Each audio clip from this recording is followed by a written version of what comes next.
Oh, do you want a weather report? Never mind. We can have a weather report if you like.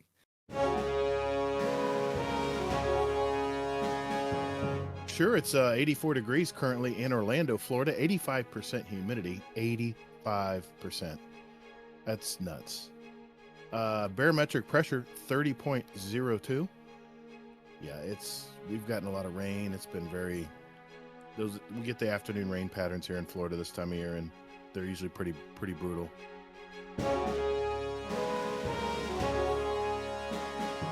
And now, back to the studio. Welcome to Two Titans and a Hunter, a Destiny 2 podcast. Dedicated in bringing you all the latest information, news, and opinions. This is the best show for new and veteran Guardians alike, where we share tips, tricks, and tools to help you succeed and enjoy playing even more.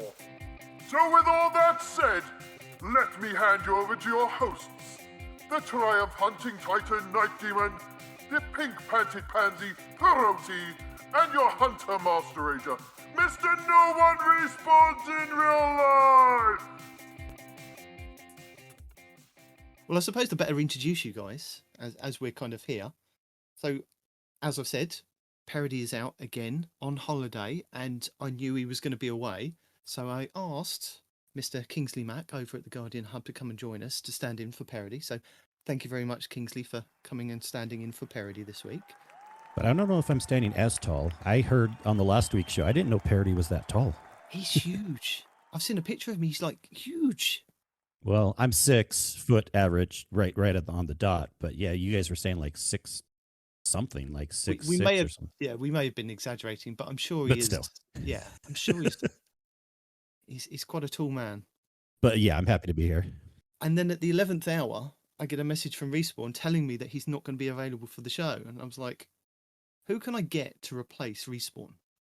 I need a Floridian man. Doesn't necessarily have to be angry or not. So I asked my friend Gator over at the Guardian Downcast to come and join us. So it's kind of like a mini TriCast. Yeah, that's me. What do you know? Yeah. Hey, hello, I'm Gator. I'm the token Floridian for the show. Yep. I don't know if I'll bring the energy that Respawn does, but I'll do my best. Well, I'm sure you will. I'm sure you both will fill in kind of as the other two kind of fill in. So, and you know, I'm the token British man, Nitedemon. So there you go. Now, do you have a monocle and a top hat? No, get started, Kingsley. No, but I could if I wanted to. Is it a black cane? Nice. All right, just wondering. Yeah, somewhere around here. But yeah, welcome to the show. Thanks, man. You asked me to come on. I was like, I'm game. I'm in. Anything for you, man. Thank you. It's a little early, but I've had my coffee now for about 5-10 minutes, so I'm waking up. Okay, so as you're half asleep, I'm going to start with Gator. I'm going to ask Gator to give me his elevator pitch for the Guardian Down podcast. Oh, elevator pitch. Oh, hold on. Let me get my notes. What is your show about? Let me get my notes here. Well, we actually celebrated our 3 years of podcasting. I believe it was a couple episodes ago. We just recorded episode 159 last night. But yeah, my name is Gator, and my co-host Hazel NT is my co-host for 3 years now. And basically, we're a couple gamer dads. We played Destiny since that day one release back in 2014. Both beta players. And we seek the story of Destiny content creators, but more than that, we also seek the voice of our average, everyday Destiny gamers out there.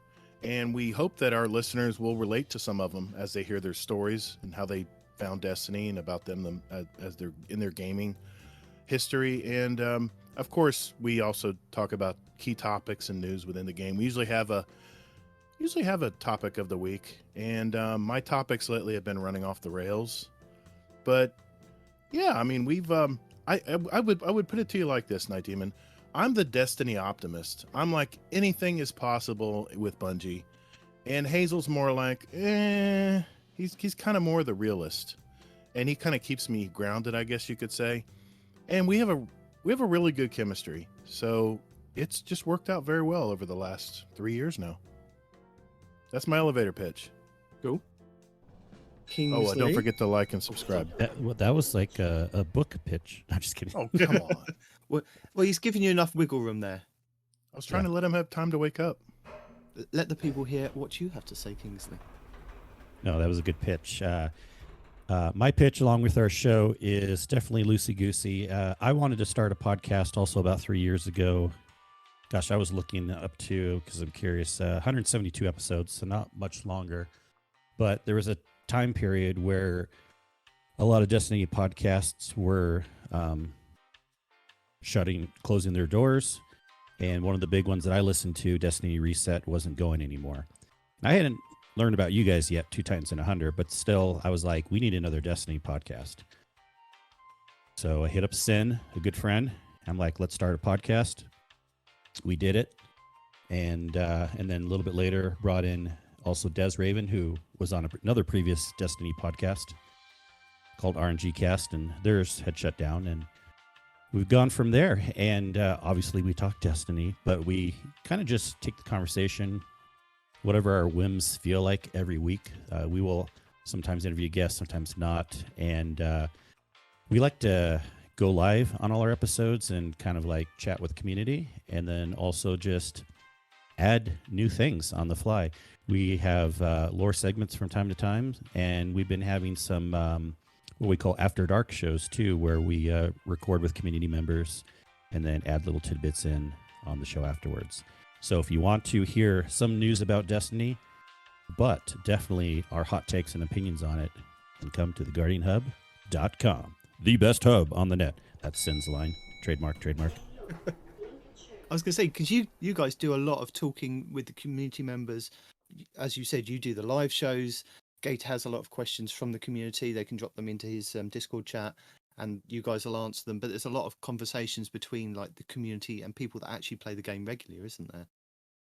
Oh yeah, all that. That's what's great about. Okay, so I was gonna say Guardian Down and us, and I feel like, I'm not including 2 Titans and 100, but I'm just saying, like, I know both of us tend to have community questions when we go about it different ways. I don't really like compiling things ahead of time as much, but like whether it's a live show or whether it's a list of questions ahead of time, I think our 2 shows do really like to focus on talking to the community, because reading the TWAB is fun, kind of, but we kind of got to a point where I didn't want, when I started the show too, I saw a lot of podcasts, and again, I'm going to loop back to how you guys do it, which I love also, but I saw a lot of podcasts that would read the TWAB, and that was like their main focus, but then they didn't really like seem to have like a niche doing it. I didn't want to focus on reading the TWAB, but then not having some other niche. So we all kind of came into our own. When I heard other podcasts in the past, I won't name any names, when they'd read the TWAB, it was good, but what I love about you guys too is like you are bringing in like the, these are the cool streamer updates of the week. We're not just reading the TWAB, but we're telling you what's coming up this next week in Destiny. We're getting, and you also compile the community feedback too. Remember how it used to be the Shackle Shotgun community roundup, but you still have your ways of compiling all that. And I get a little jealous at times. I'm like, man, I would love to go into that much work, but nah, I'm too lazy. It is work, yeah, but you guys have unique podcasts. You're forgetting the anger, all of the anger, right? And I'm a little upset that the one time I'm on a plane, you go grab a whole ass another podcast to host our show. Really? Two podcasts. Hey, it's Respawn. Hey. Yeah, it's Respawn. Hazel, since I'm not there today and I'm about to take out. It's Gator and Kingsley. Get it right, man. No. Come on. I feel I'm No. Hold up. Well, on my phone it said Hazel for some reason. Look, one of you need to embrace your inner hunter, right? And I know it's gonna be difficult, but one of you need to be angry, okay? Just irrationally angry for no reason. Find a topic, get upset, because I'm not gonna be there today.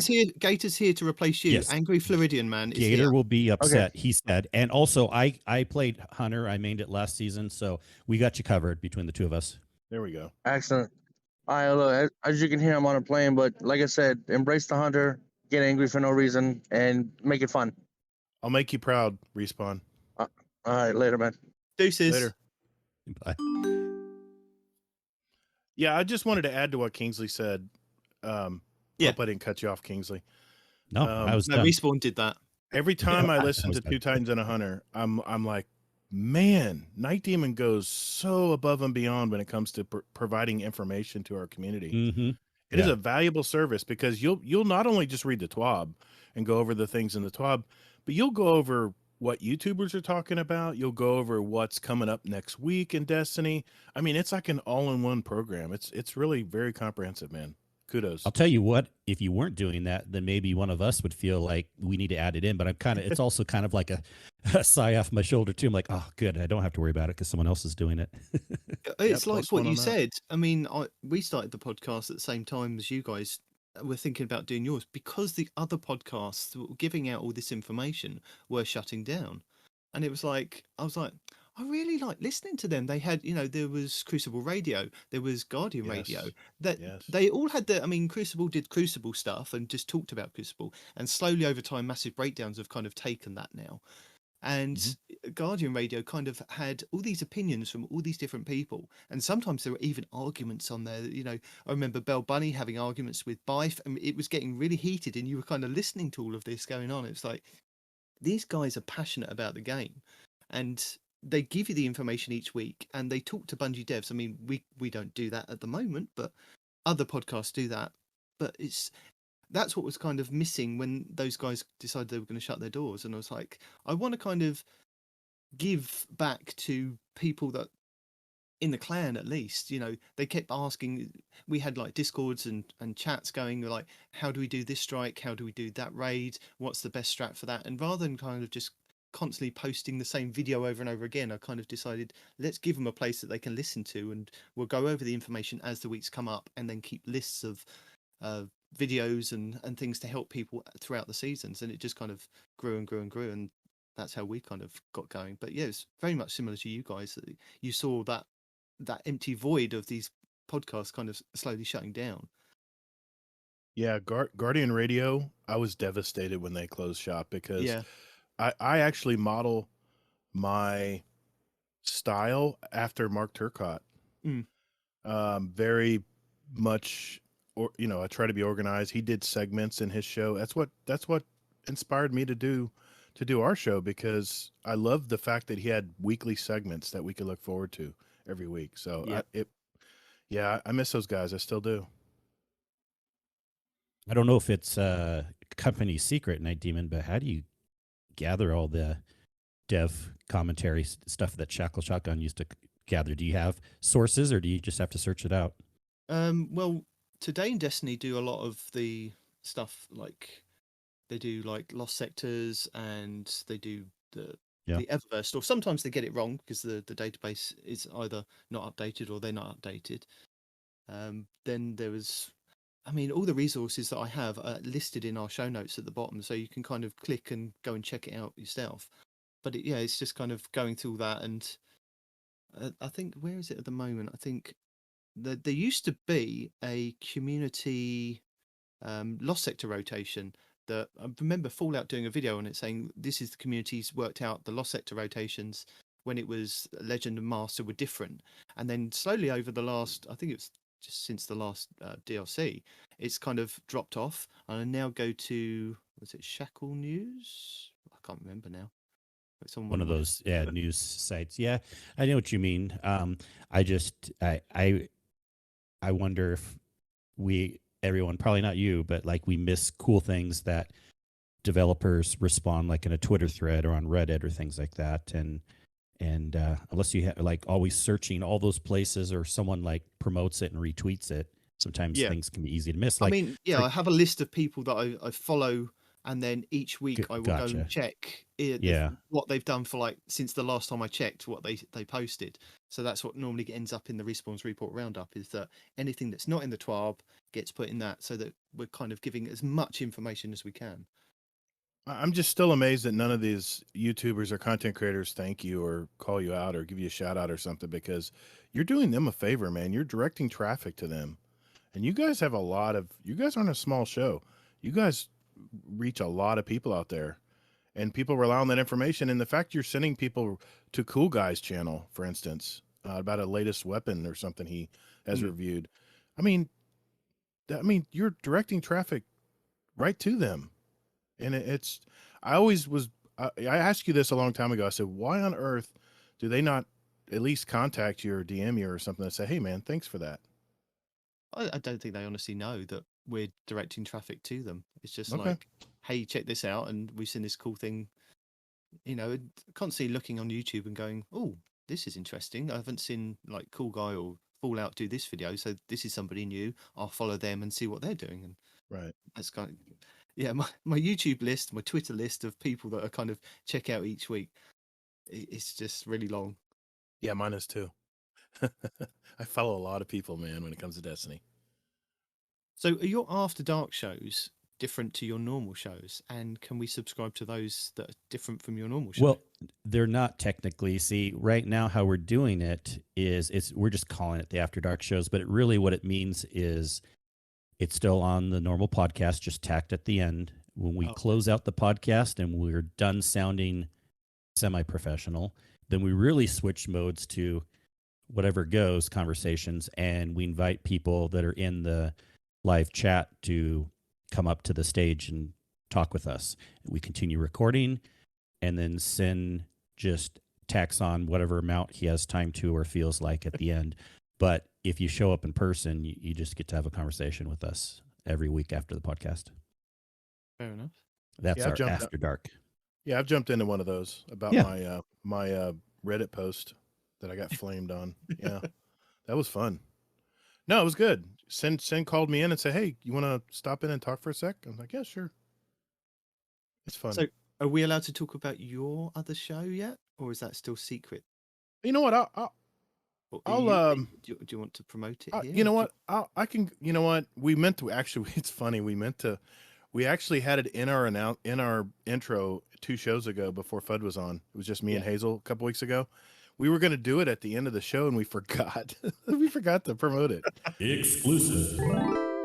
We got help from our Patreon community. They came up with all kinds of different names, and our new podcast is called Playing Favorites, and it's all about our favorite things, and not only our favorite things, but guests that come on our show. It kind of works hand in hand with our regular show when we do interviews, and people will just elaborate on one of their favorite things in life. And it's not always about us. Sometimes we'll have other people stepping in. Like I think Fluffy was talking about his running shoe addiction. I mean, his hobby. And then at the end, it's a real simple podcast. It's about an hour long. And at the end, Hazel and I pick our favorite story of the week, and we each talk, and it's usually entertainment or gaming related. The last couple of them have been kind of a little bit of both. And we should be releasing that, I believe, in a couple weeks. So look out for Playing Favorites. That'll be you'll see a great looking storybook on the, my daughter, Snail Entrails did the artwork on it. Spent a lot of time on the artwork, and it's basically like a, Never Ending Story. Yeah. It's like a book with stuff coming out of it. It's kind of based on that. It'll be like a storybook with all kinds of different icons popping out of it because of things we've talked about in the past. So we've got probably 2 episodes now under our belt. So it won't be something we release every week. It'll be probably every other week. And yeah, I love being busy. So there we go. We have a second podcast now that we'll be releasing very soon. So look out for it. We will. And you guys will drop all your links to the shows and Discords and things so that people can get in contact with you in our show notes. Absolutely. Yeah? Absolutely.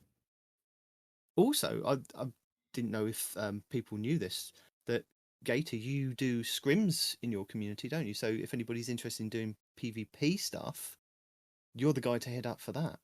I got to give credit to Hazel on that. We both talked about it forever, and then Hazel finally said, "You know what? I'm tired of waiting for anybody else to do it." He was pointing to me. He was insinuating it was me. Yeah. I mean, I got a lot to do. I'm busy. And he took it by the horns and he set it up.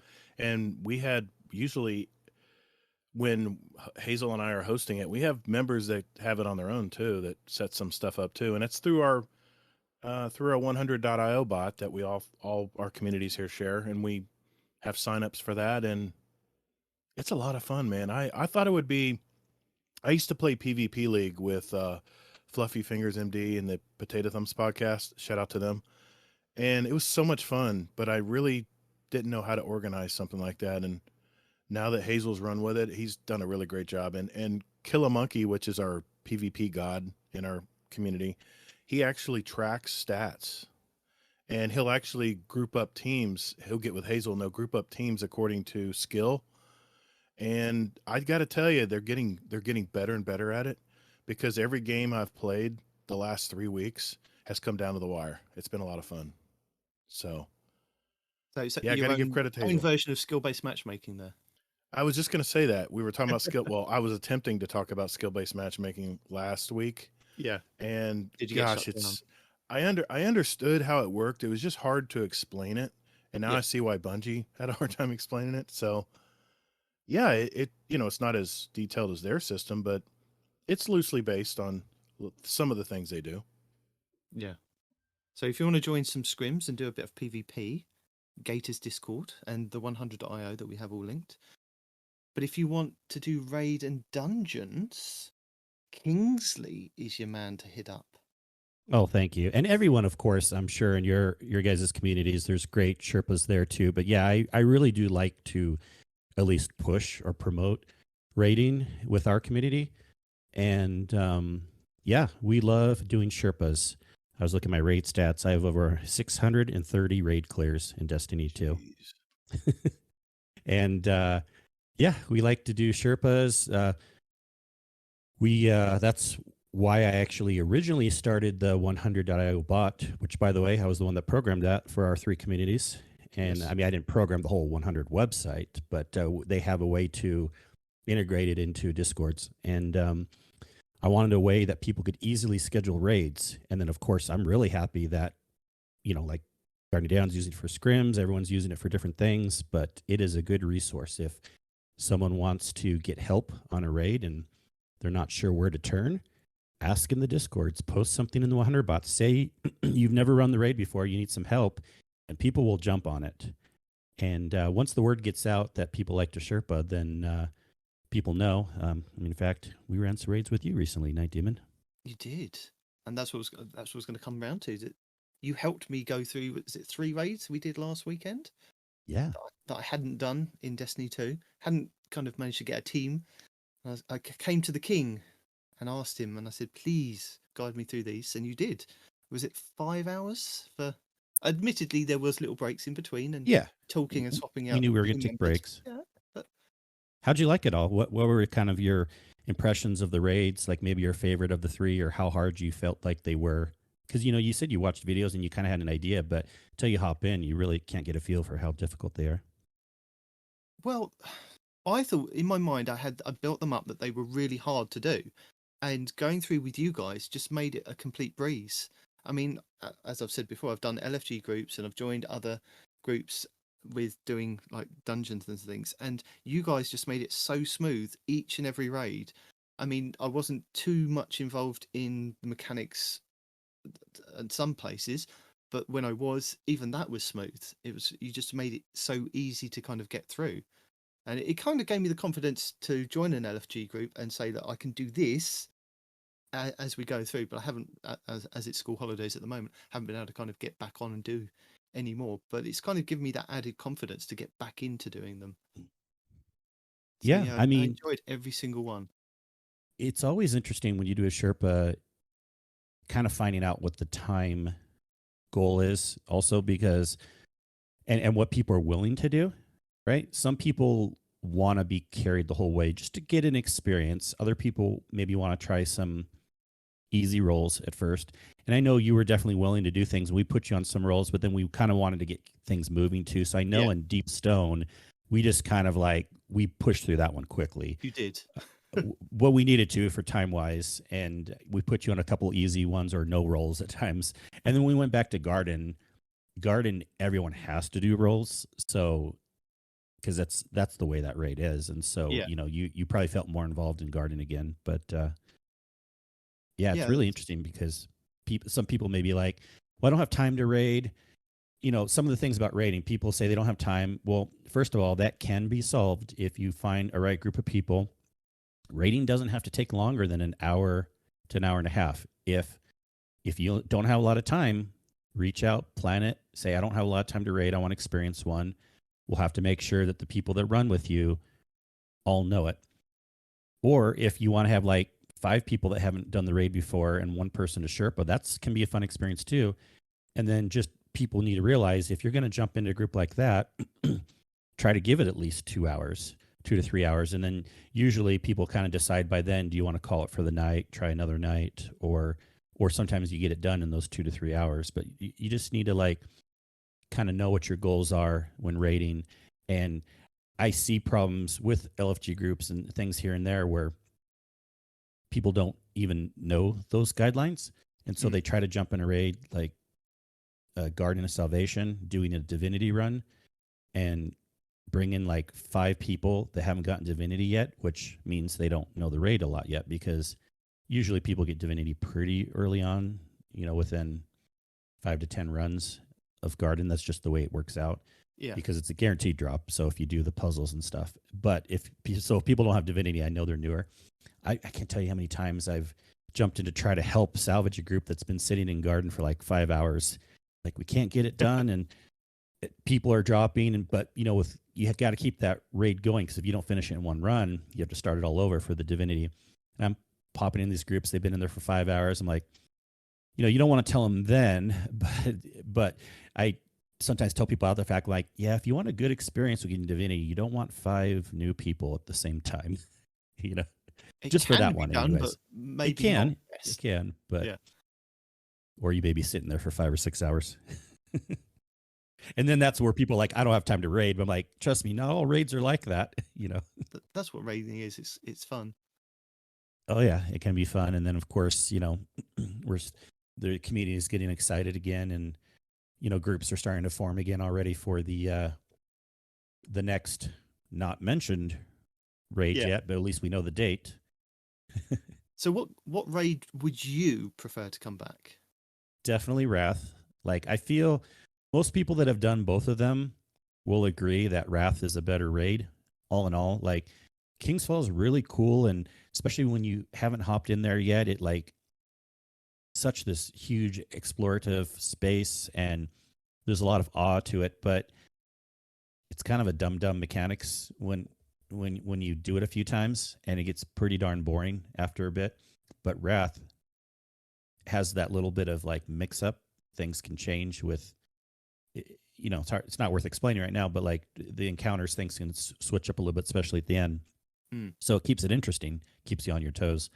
So I definitely, that end definitely does keep you on your toes. Yeah, because the servers come out in random spots, and you have to call it out to each other and shoot the things. But I'm definitely would prefer Wrath, but I feel like the writing has been on the wall for a while for Kingsfall, so I'm guessing it's going to be Kingsfall. Sorry, Hazel's going to lose the bet. You have nothing to worry about, Gator, on your show. Oh, I cannot wait for him to main a Warlock next season. I have to main a Hunter if I lose, if it's Wrath, but I feel pretty safe right now. So you went with Kingsfall, did you, Gator? And see, this is how me and Kingsley and I are very different when it comes to raiding. He loves the mechanics. He loves the puzzles. He loves how things come together. I'm just there for the loot. and all I can think about with Kingsfall is they were some of my favorite weapons in Destiny 1 as far as raid weapons. They had that crusty hive look on them, and I love that sniper rifle. I use that a lot in Crucible. Even had a great sight on it.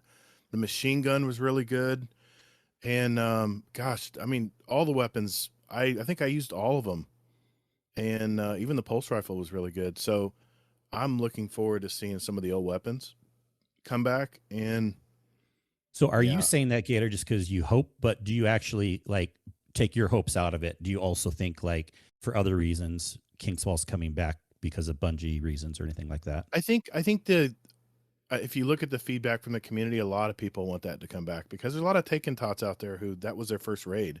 The reason I think this is because if you look back to when they brought Vault of Glass out, that was a lot of people's first raid, including mine. And I think maybe they're going to do it again for the Taken generation that came in during Taken King. It makes sense. You know, it's a Well, lot of nostalgia.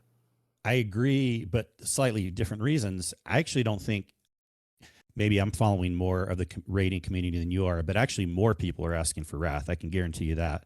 Oh, don't get me But wrong. I love the gear in Wrath. I love them. It wasn't Wrath the very first raid where they actually had it where everyone had to be involved or you would fail. yeah, pretty much. Because raids before that, Yeah. it was like if you were a new guy, you were like, just stand over there in the corner and kill ads. Just keep the ads off of us. And now, when you got to that last encounter, I remember on Wrath, if you Yeah. didn't do your job, someone knew about it. Yeah. It was great. But I was going to say, yeah, I mean, more people want Wrath, but I still think kind of what you were saying, King's Fall is coming for multiple reasons. First, it just makes sense. It doesn't even have to be anything complicated. It came out after, well, Crota came out next, but they said it's not going to be Crota. So King's Fall came out after Vault, and Luke Smith probably was already pushing this before he kind of moved on to higher things. And so Bungie probably just thinks it's right to release King's Fall next. So I think that's why they're doing it. There was also, if you follow the leaks and the rumors, and a lot of these pay spin things aren't necessarily true, but that also added on a little more credence to even just saying King's Fall might be the one coming out too. So for all those reasons above, that's why I think it's King's Fall, even though I don't want it to be. Yeah, Hazel's the contrarian.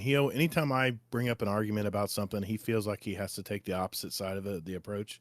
So I think that's the reason he wanted Wrath, and he said Wrath was going to be coming back because, I mean, if everybody's always agreeing, then, what fun's that? Bring some conflict.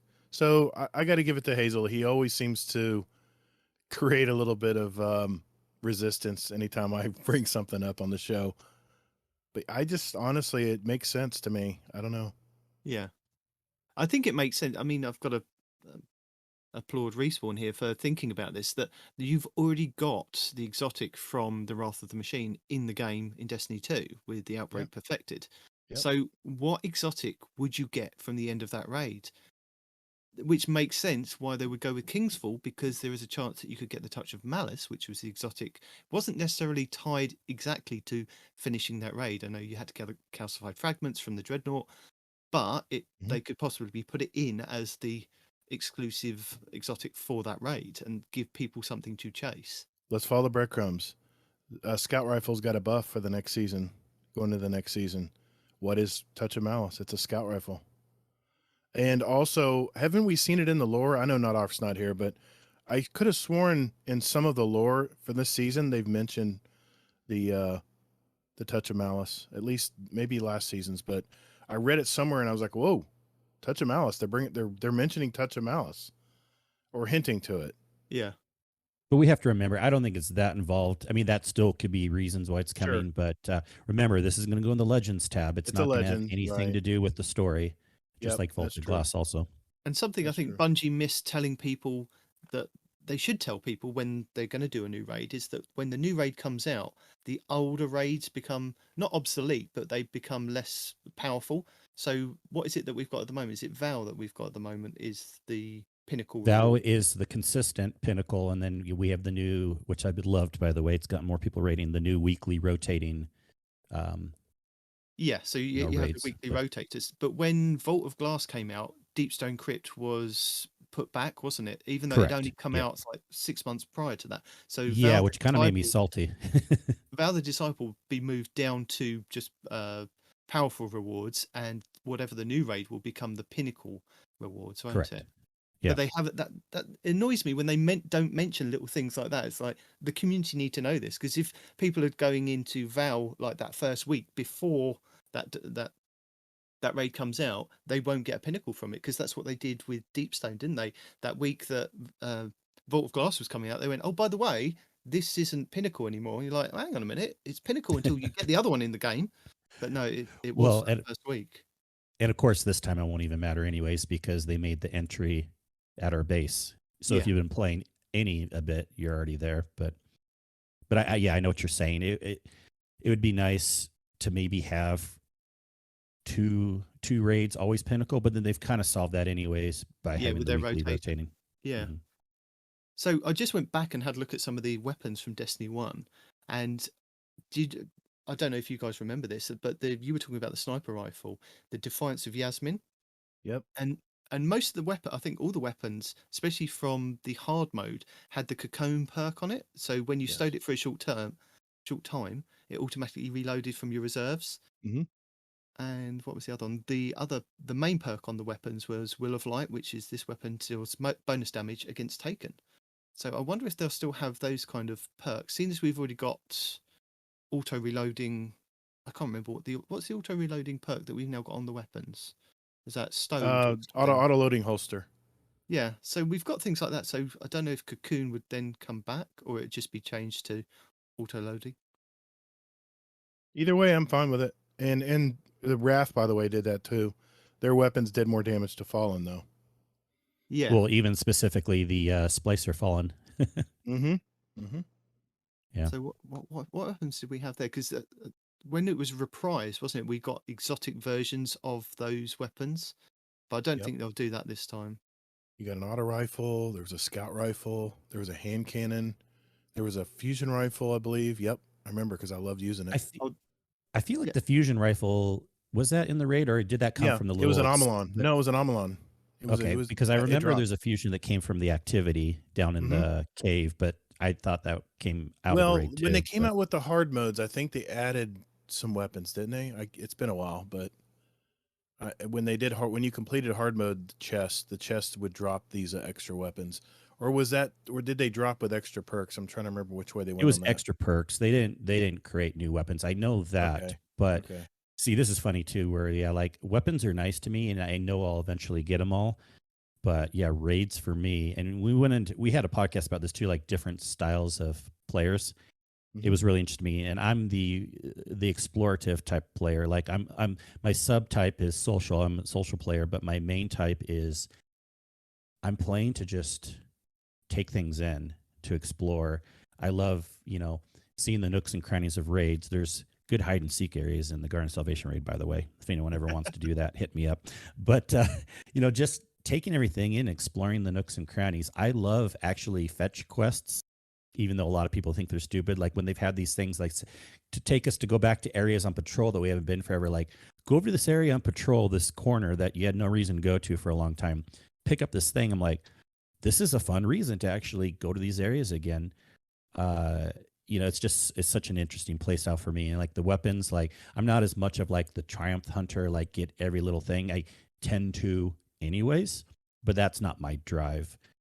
So it's definitely fun talking to Gator, how like, yeah, different reasons to go into raids and all activities. And I think that brings up just a good point too. Like if Bungie can add in multiple reasons to do things, they'll get more of the population wanting to do those activities. I'm just curious. Is it still only 10% of the population that plays raids? Is that statistic remain the same, or has it gotten a little higher at least? I'm just curious.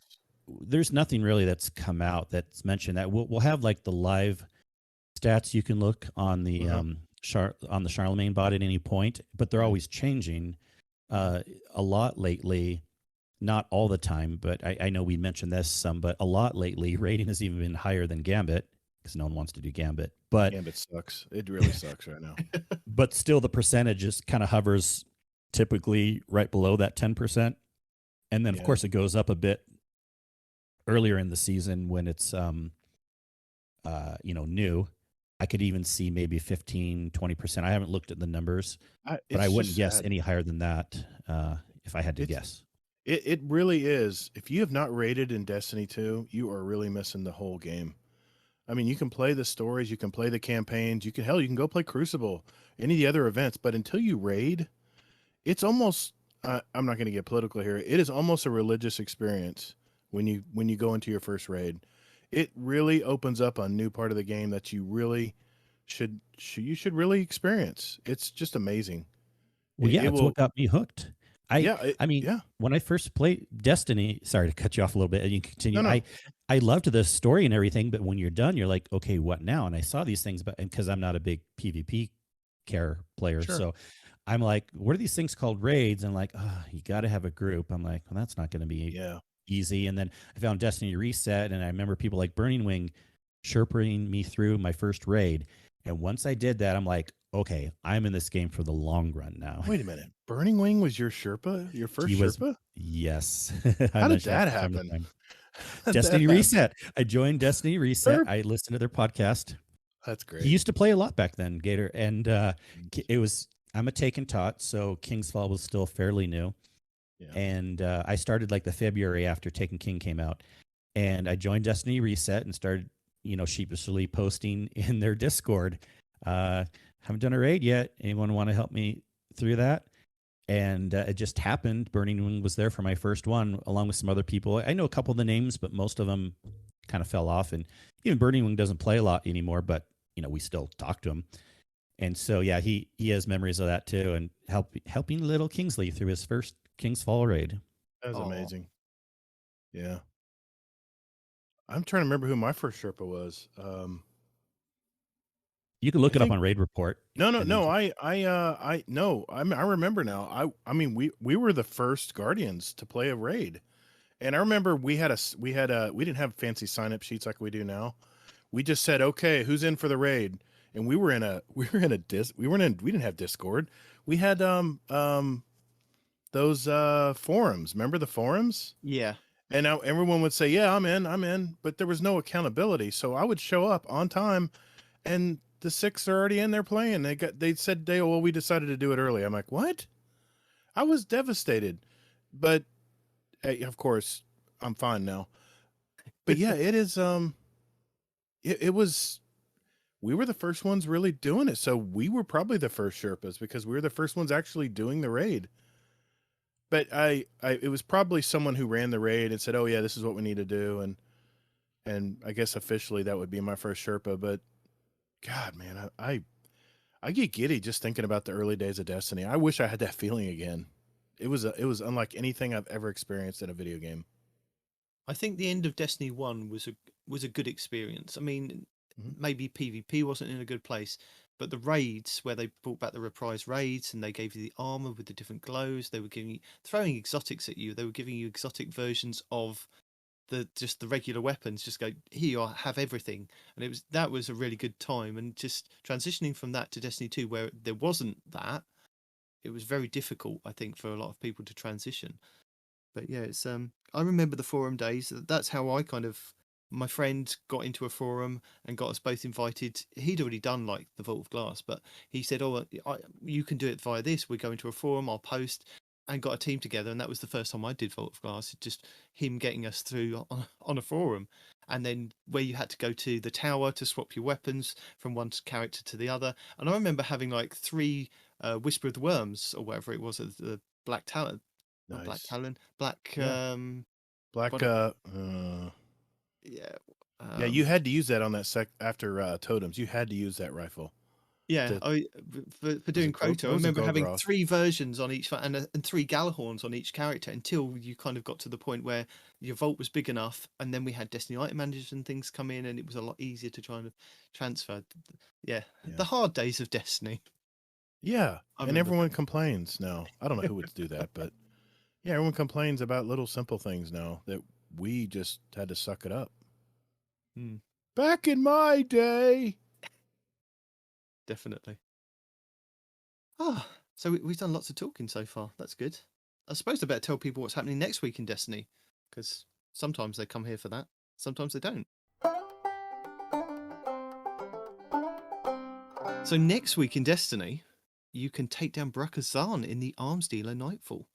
Trials of Osiris will be freelance and Capture Zones returned. You can enjoy bonus ranks in Trials next week. And then Shax will bring Showdown to the Crucible.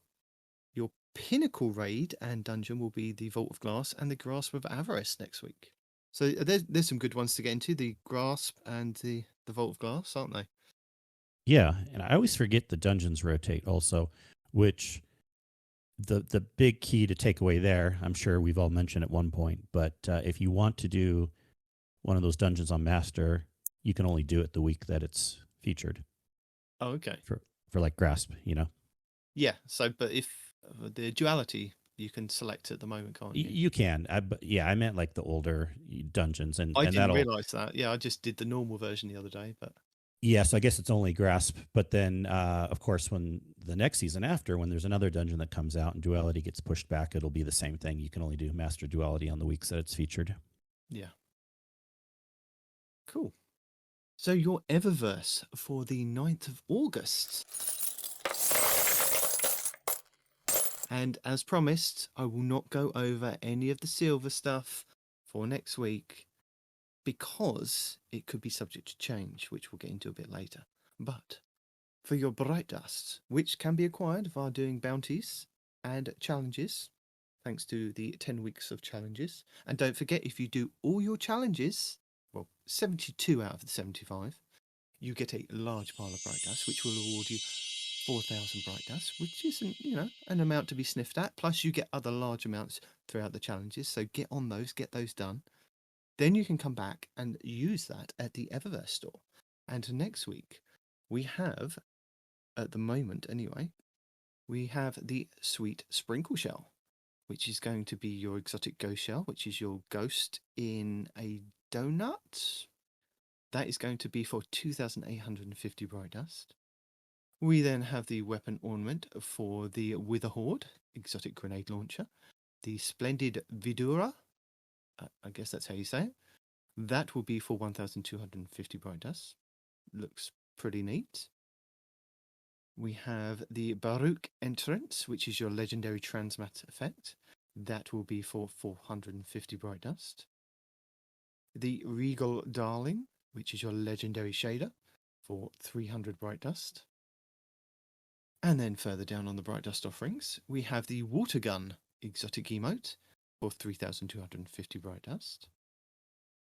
Your legendary emote will be No Fair, and that will be for 700 Bright Dust. The Seashell exotic ghost shell will be 2,850 Bright Dust. The Quadricycle, which is the Mario Kart looking sparrow, that will be 2,500 Bright Dust. The Argent Dusk, which is your exotic ship, that will be for 2,000 Bright Dust. Another weapon ornament, the Sudden Squall for the Sturm hand cannon, and that will be for 1,250 Bright Dust. And then finally the Seashell protection for your ghost, that will be 1,500 Bright Dust. And that is your Eververse for next week. So moving right along into our Lost Sectors. Hello! So if you are still chasing down exotics or you are looking for a different role on an exotic, I've got the list for you for next week. So Monday, the 8th of August, will be the Quarry on the EDC, giving you exotic chess pieces. Tuesday, the 9th, will be the K1 Crew Quarters on the Moon, giving you exotic helmets. Wednesday, the 10th, happy birthday to my friend 7th Scar, will be the K1 Logistics on the Moon, giving exotic legs. Thursday, the 11th of August, will be the K1 Revelations on the Moon, giving exotic arms. Friday, the 12th of August, will be the K1 Communion on the Moon, giving exotic chess pieces. Saturday, the 13th, will be the Conflux on Nessus, giving exotic helmets. Sunday, the 14th, will be Metamorphosis on the Throne World, giving exotic legs. And then back round to Monday, the 15th, will be Sepulchre on the Throne World, giving exotic arms. And we have guides from Monkish Jam, Legionless, Time Sausage Gaming, and PV Shifty in the show notes corresponding to those days, if you want to have a quick look at what champions are in there and what burns and possible loadouts that you may need to get through those. And then below that, we have Ibontis' YouTube channel. If you want to go and check that out, he has each Lost Sector guide, mainly for Guardians that don't have a lot of exotics and exotic weapons to go in there. So it's a pretty good guide for new players to check out if they want to go in there and do a Lost Sector. And then below that, we have Today in Destiny Lost Sectors, which gives you the list of the Lost Sectors, what burns, what champions are in there. So go and check those links out.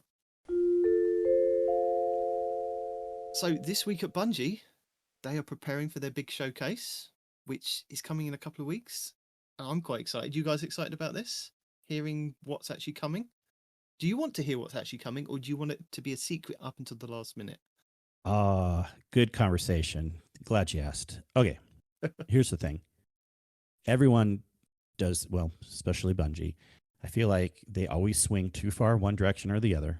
Mm-hmm. Yes, I see the points of they gave us so much information before, but I feel like that's mostly just the big expansions. So I don't know what people were complaining about the seasons getting too much information. I mean, yeah, the calendar thing's a slightly different point in my mind because those calendars never really came out until the season started anyways. But take that point aside, as far as letting us know stuff ahead of time, there could be an in-between spot where they drop like little pictures of things that we have no idea what this means in context, but little things to get us excited. Drop more little pieces like this. Maybe, I mean, they're telling us some of the Crucible things that are coming up. I feel like they could maybe tell us, maybe not like definitely not spoil the activity, but just little things here and there. And I feel like they went too far the other way. And I know there's probably some grand plan of why they're not telling us the raid ahead of time. They just want to have all this excitement on that day. But I feel like they went too far one way. So I like to know some stuff ahead of time. I'm not saying like everything needs to be spoiled, but somewhere around there. Gator, how do you feel? As the token Floridian man, Yes. I have opinions. I think Monocle Monkey, Mr. Monkey, asked me this question on our last show. Was did we want to know what was coming up? Just like you're asking me now. Get to the point, Gator. I kind of want to be surprised. I miss that morning of Christmas feeling from Bungie now, and I really don't want to know too much. You can give me a little hint, maybe something just to get my imagination sparked, but no, I don't want to know anymore. I just want to find out. I mean, when the showcase comes out on the 23rd, I'm gonna have my popcorn. There better be a Vidoc. I'm gonna be ready. I love that kind of stuff. Do you think that Bungie kind of not realistically spoilt themselves, but the problem was that they wanted to get people to buy the Witch Queen, the expansions, and the dungeons. So they had to say, you've got a raid, dungeon, which has then kind of spoilt it going forward because people want to know what the raid is. They want to know what the dungeon is. They want to know the stuff ahead of time. Whereas if Bungie, they've got a good chance next season, well, the next expansion with Lightfall going, you've got exactly the same kind of expansion that we did with the Witch Queen. We're not going to tell you what's in it. We're not going to tell you whether it's going to be raid or dungeon. You're just going to have to potluck. It's whatever we give you at that time. But they've got that chance to then do that then, whereas they didn't beforehand. They kind of had to tell people to actually buy into the game. Well, yeah, I have a nuanced answer to that. And I bet they're going to do something similar with the next year. It's going to be raid dungeon. But because why not? Because that's a lot of good content. But I think it's a little more nuanced because no one's clamoring to know the names or what these dungeons are ahead of time. So whenever it's the new stuff, we're all patient. But the reason why we want to know what the raid is because they told us Vault of Glass way ahead of time. And we don't see any reason why it would matter to tell us what raid it's going to be since it's a reprised raid coming back. So that's all we're getting clamored about. We're not saying, oh, also let us know the dungeon ahead of time. No, it's really just because it's a reprised raid and they set the bar with Vault of Glass and we're just excited to know this one also. Yeah, exactly. And isn't it great? We're going to have the showcase on the 23rd. Then they're going to talk about the next season and then jump right into the season afterwards. Well, I love that. That's a couple of awesome. hours afterwards by the time they get servers and things up and running. Nitedemon, I got a question for you. How much hype do you think Forsaken would have gotten if we didn't know that Cade was going to die ahead of time? You would think about the viral post. Oh my God, Cade died in the game. You got to get Forsaken. You were not going to believe how it happens. You know what? Instead of having a trailer where he actually gets shot, and we all know he's dying to some degree. But I think at that point, everybody had the chance to know there and then. If you were a Bungie or Destiny follower and you watched that Vidoc, you watched that trailer and you saw that, and everybody had the chance to see it all at the same time. Whereas if you're coming into the game and say that you found that in Forsaken, you were first to get on, you played the game, you found that Cade was dead, you'd be posting that on the social media, and that would be ruined for everybody else. Whereas it had the chance of everybody watching it at that time to be surprised, I guess. I agree. I see what you're saying there, but I would think more of a viral post or something on social media. I mean, think about how many companies, quote, leak information to social media sites these days. It's a great marketing opportunity. I think they would have had more impact, but maybe I'm wrong. But they went more of the corporate approach, which I get. I understand I they're a think they've done company. a lot of leaks, haven't they, over the years? I mean, They I remember have. the Rise of Iron Mhm. poster that suddenly was at a factory being printed, and everyone was like, "No, it's fake. No, it's fake. That's not what's coming." That's And then it was right. like a couple of months later, "Oh yeah, it's Rise of Iron. Oh, That it just was leaked. Sorry, yeah. guys." Just Well, depends, I guess, how they want to spin it. Yeah. they used to do things, or it wasn't even leaks, like Rise of. Remember the Game Informer magazine, Yeah. and that's the one from GameStop, right? Game Informer. Yes. Trying to remember. I still Anyways, subscribe. Rise of Iron, they told us they like the exclusive info on all the artifacts was posted ahead of time in the Game Mhm. Informer, and they told us that that was going to happen. It wasn't even necessarily a leak; it was a preview. And like, if you want to know all about these artifacts ahead of time, you got to get that magazine and read the article. And they used to have that marketing plan where they would just release it certain places, and then of course, you know, everyone will screenshot it and the information gets out. But Right. it was kind of interesting how they did that. Man, I will tell you, Bungie has the best promotional team ever. Their Vidocs, their trailers, their teasers, everything is just fantastic. I really did like the live action trailers that they did, especially that one for Kingsfall Mhm. fighting Oryx. That was pretty cool. That's what you kind of envision as going forward, that maybe if they're going to do a live action, something along those lines. I just love that they're doing the showcase and the seasonal preview, and then right afterwards, once the servers don't crash, Yeah. jump right in. We'll be so hyped. Oh my gosh. Do you think we'll get the name of the season and maybe a slight trailer, or do you just think we'll get the name and raid details and then that's it? They'll just let us go and explore like they did with Season of the Haunted. What did they do last season? We didn't know anything until right up to the season, right? Yeah. I think they're that going to do it again. Actually, no. Remember, it was leaked the night before, but Oh, okay. Technically, the night before, but through they didn't do it a Japan. week in advance.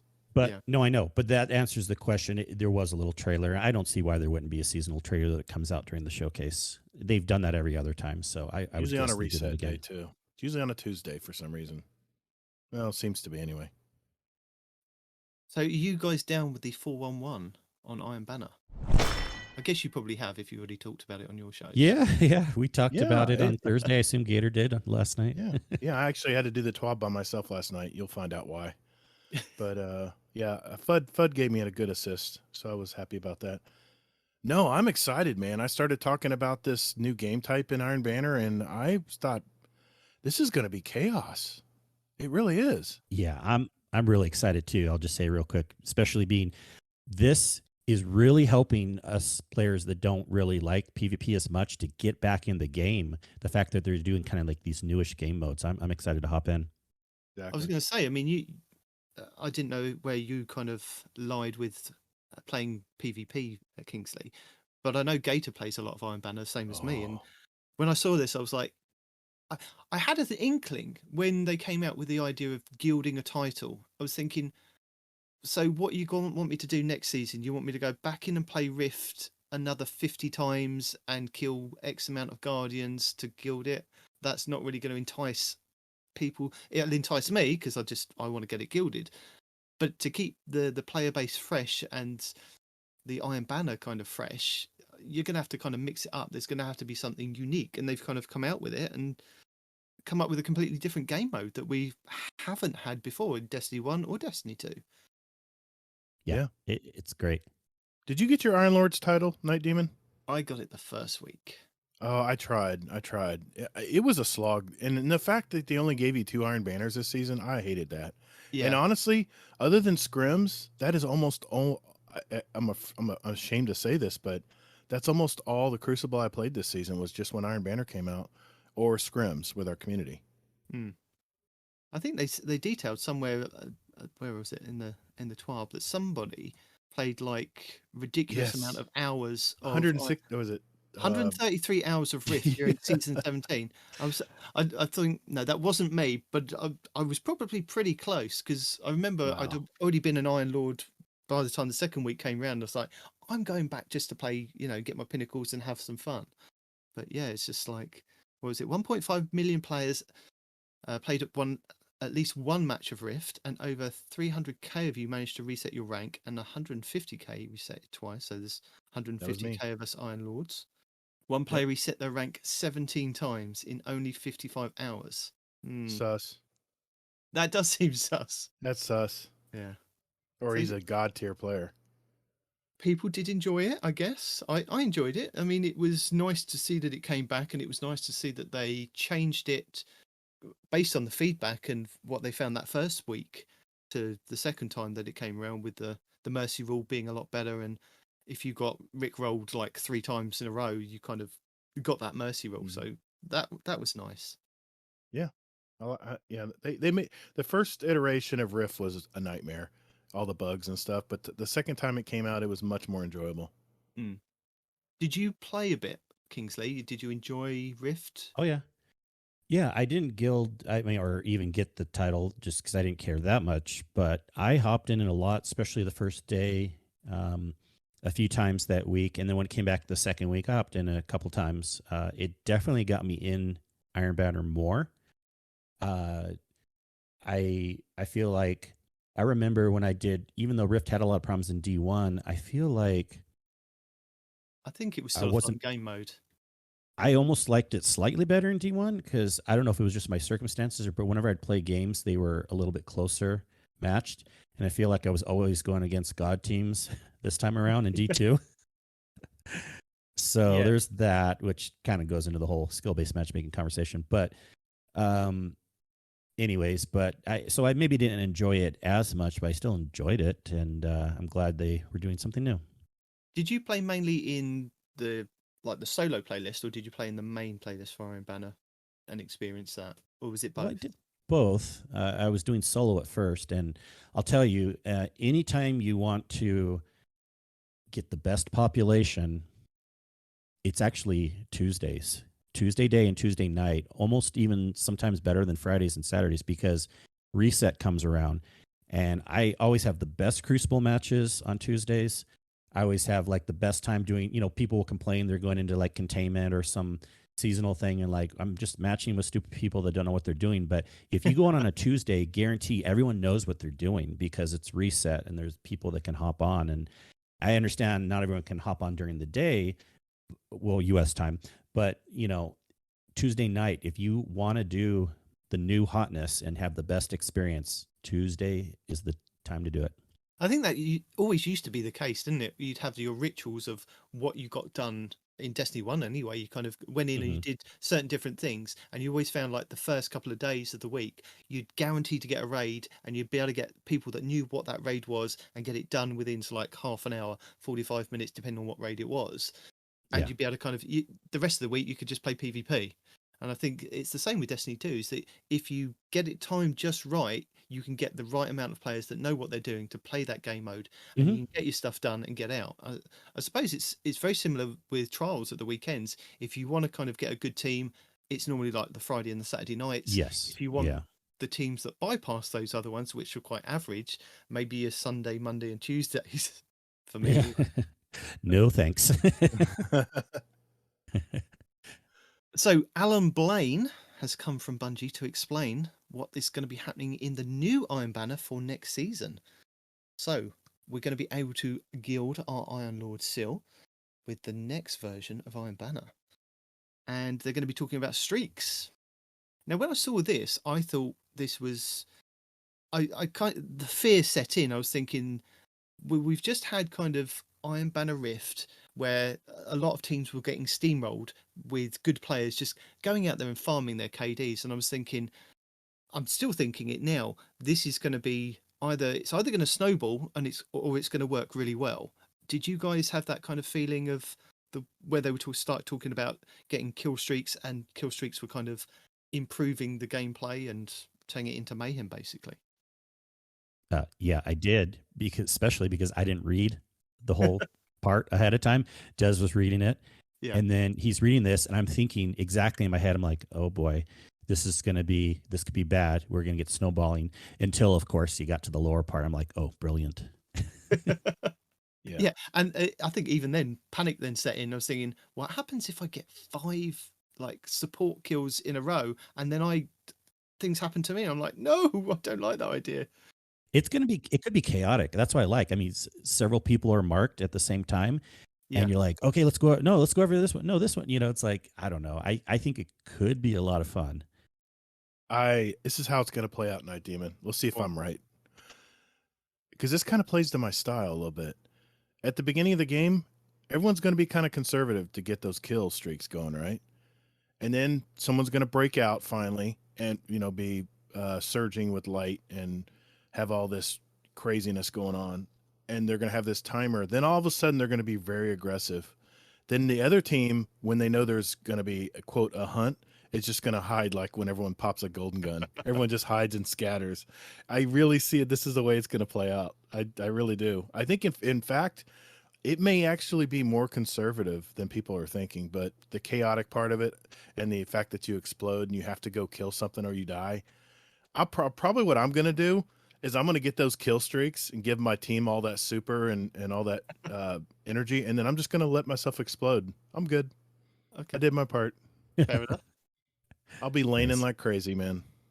I love the way that they've said that, a lot of people were asking about Clash and Iron Banner. I know I vaguely remember when we were talking about Iron Banner coming back with Rift, and Peroty was saying we did have Iron Banner Control, we had Iron Banner Clash, we had Iron Banner Rift, we had, I think there was various different versions in Destiny 1, so I can see where they've kind of got this, but they want to kind of turn it into an objective base. So there is an objective to getting the kills in this version of Clash, which they are uniquely calling Eruption. And that is based on their core vision, which started with a conversation sounding like this, that what if you went on a kill streak? Saladin shouted, "He's on fire!" And you lit on fire. And maybe when you got a kill, he shouted, "Boom shakala." Guardian down. And from that chaotic conversation, Eruption was born. So as we've kind of alluded to it, Eruption is Clash with energy boosts based on the kill streaks. And it's affectionately called Streak Mayhem internally before we gave it its real name. And during Eruption, killing your opponent scores 1 point and a normal amount of energy. After that, you get your second elimination in a row without dying, and assists count 2, you become surging. We will start glowing lightly, and kills start generating 10% super energy and 20% grenade energy, melee and class energy, and you score 3 points per kill. So that's when you are surging. When you get your 5th kill without dying, you are then primed, and you have to go on a hunt basically. You begin glowing brightly. Everyone on the team gains 5% super and 10% grenade, melee and class energy, and you now gain 12% super and 5% grenade, melee and class energy per kill, and you score 3 points per kill. But the caveat to that is that when you are primed, you have a 15-second timer on you. If the timer reaches 0, you erupt. Now the question about this is, if you erupt, do you explode and kill people around you on your own team or the opposite team, or is it both? What do you guys want to see? Oh, well, I didn't think of that. being that I just told everyone how I'm going to play the game, I hope that I don't kill teammates. I'll just have to go in a corner like if I'm what is that when you're in the last part of the Atheon challenge when you're going to get trapped. Well, I can't remember what it's called. Kingsley, Yeah. you know what it is, but Yeah, the imminent detain, and you just Imminent kind of detain, need to you hide just from go- everyone. yeah, I'm all right. I'll as Hippie would say, I'll just go. Yeah. Oh, I was thinking Golgoroth. Remember Golgoroth from Destiny 1? You had that Yep. poison, didn't you? And if Yeah. you were the person standing next to all your teammates, you exploded all your Oh, teammates. that's right. But I don't honestly think they're going to do anything like that. I think you're going to explode and things like that. But it may add a different element to it, because you may just charge down to your opponent, and if you explode, you kill them at the same time, which That- would kind of be I'm down. fair. It'd be like martyrdom from Call of Duty. But if you were near your own teammates and your explosion caused a little bit of damage or even killed them because they were too close, it'd be quite interesting. That's a good point. Yeah, that's a good point. Eruption kills you and it'll reset your streak and it ends the hunt. Getting a kill resets the eruption timer back to 15. So if you're down to 1 second, you get that kill, you're back to 15 and you are completely still on that hunt. You are then marked for both teams, so everyone can see right where you are. And the other team gets 3 points for killing you. And more than one player can be primed at the time, which I guess is why like assists count. So you could literally have a whole team being primed. And then if you do a kind of team wipe with a super, a Nova Bomber or something, and just wipe them out, you get all the points. So I can see this is it's very unique with the way that they've kind of come up with this, isn't it? Yeah, super unique. I'm curious to see how they do it. I really am. I mean, I could see, running in there because let's face it, if you have a 15-second counter, you're either going to get killed by the team, which is just going to camp when they know you're on the hunt, or you can run in there and take some people out with you. I kind of like that better. Do you think it's going to be a lot more like shotgun rushers in this game mode, or do you think there are going to be people at the back with sniper rifles, with scout rifles as they've kind of got a buff, just pot-shotting people and kind of keeping up their timers, or do you think it's just going to be mayhem? I think it's going to be mayhem. I don't think shotgunners going to have a chance to even have a chance. I don't know. That's a tough. I don't know. We'll have to see how it plays out. Everyone's going to be conservative first. You know how it is. Everyone's going to feel it out, feel each other out, and then finally people will figure out how to game its system. And that's Destiny players, man. That's what we do. So would you have preferred this new kind of game mode, or would you have preferred mayhem in Iron Banner? Not mayhem. No. Now, if they said just Clash, I'd be good with that. Just a classic mode. I like the gunplay. I think sometimes in the Crucible, speaking for myself, of course, it gets old that people can crutch on all these abilities and stuff. I mean, my God, look at Restoration right now. But I sometimes and I've said this in the past on my show, please Bungie, just bring out a gun game. Bring out a game in the Crucible where there's no grenade. Well, okay, you can have a grenade, maybe even a dodge, but no supers. See, where do you draw the line? I don't agree. Everyone can have different opinions of where you draw the line, Gator. I know. Well, and this game was never meant to be or should be a gunplay only because of the supers and the abilities and everything. It has to be a different game. Which is why it shouldn't be an esports game. Yeah. No, I don't think it'll be an esports game. I mean, it's not really a true competitive shooter. I mean, because you've got all these wild, crazy abilities. But okay, but if they're doing it on the other side, I'm just proving my point here.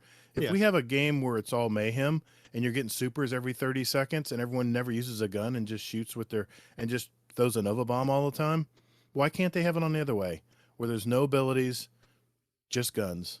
But they don't take the guns away in mayhem. And believe it or not, I'm still getting some kills with guns. I get a few, but usually you're running from a golden gun or a Nova bomb coming at you. So actually, they do have it the other way. The equivalent to mayhem with gunplay is probably momentum control. Yeah, I was just about to say that. Would you like to see maybe momentum control change so that there was no supers in there at all? Because I remember when it first started out, it was like your super would grow at like a really slow rate that you maybe not even get a super by the end of it.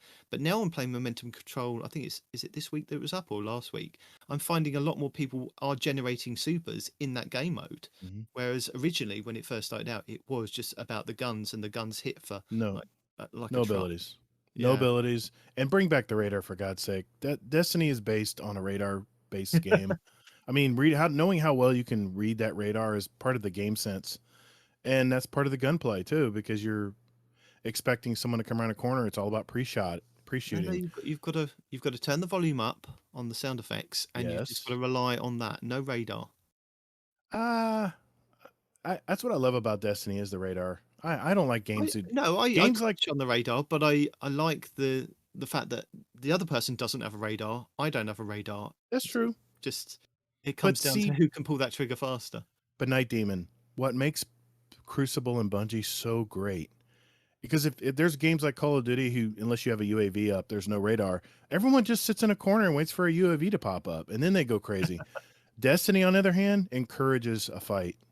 It's that mediator or that person that always tries to get two people fighting by saying, "Hey, there's a little red on the radar here.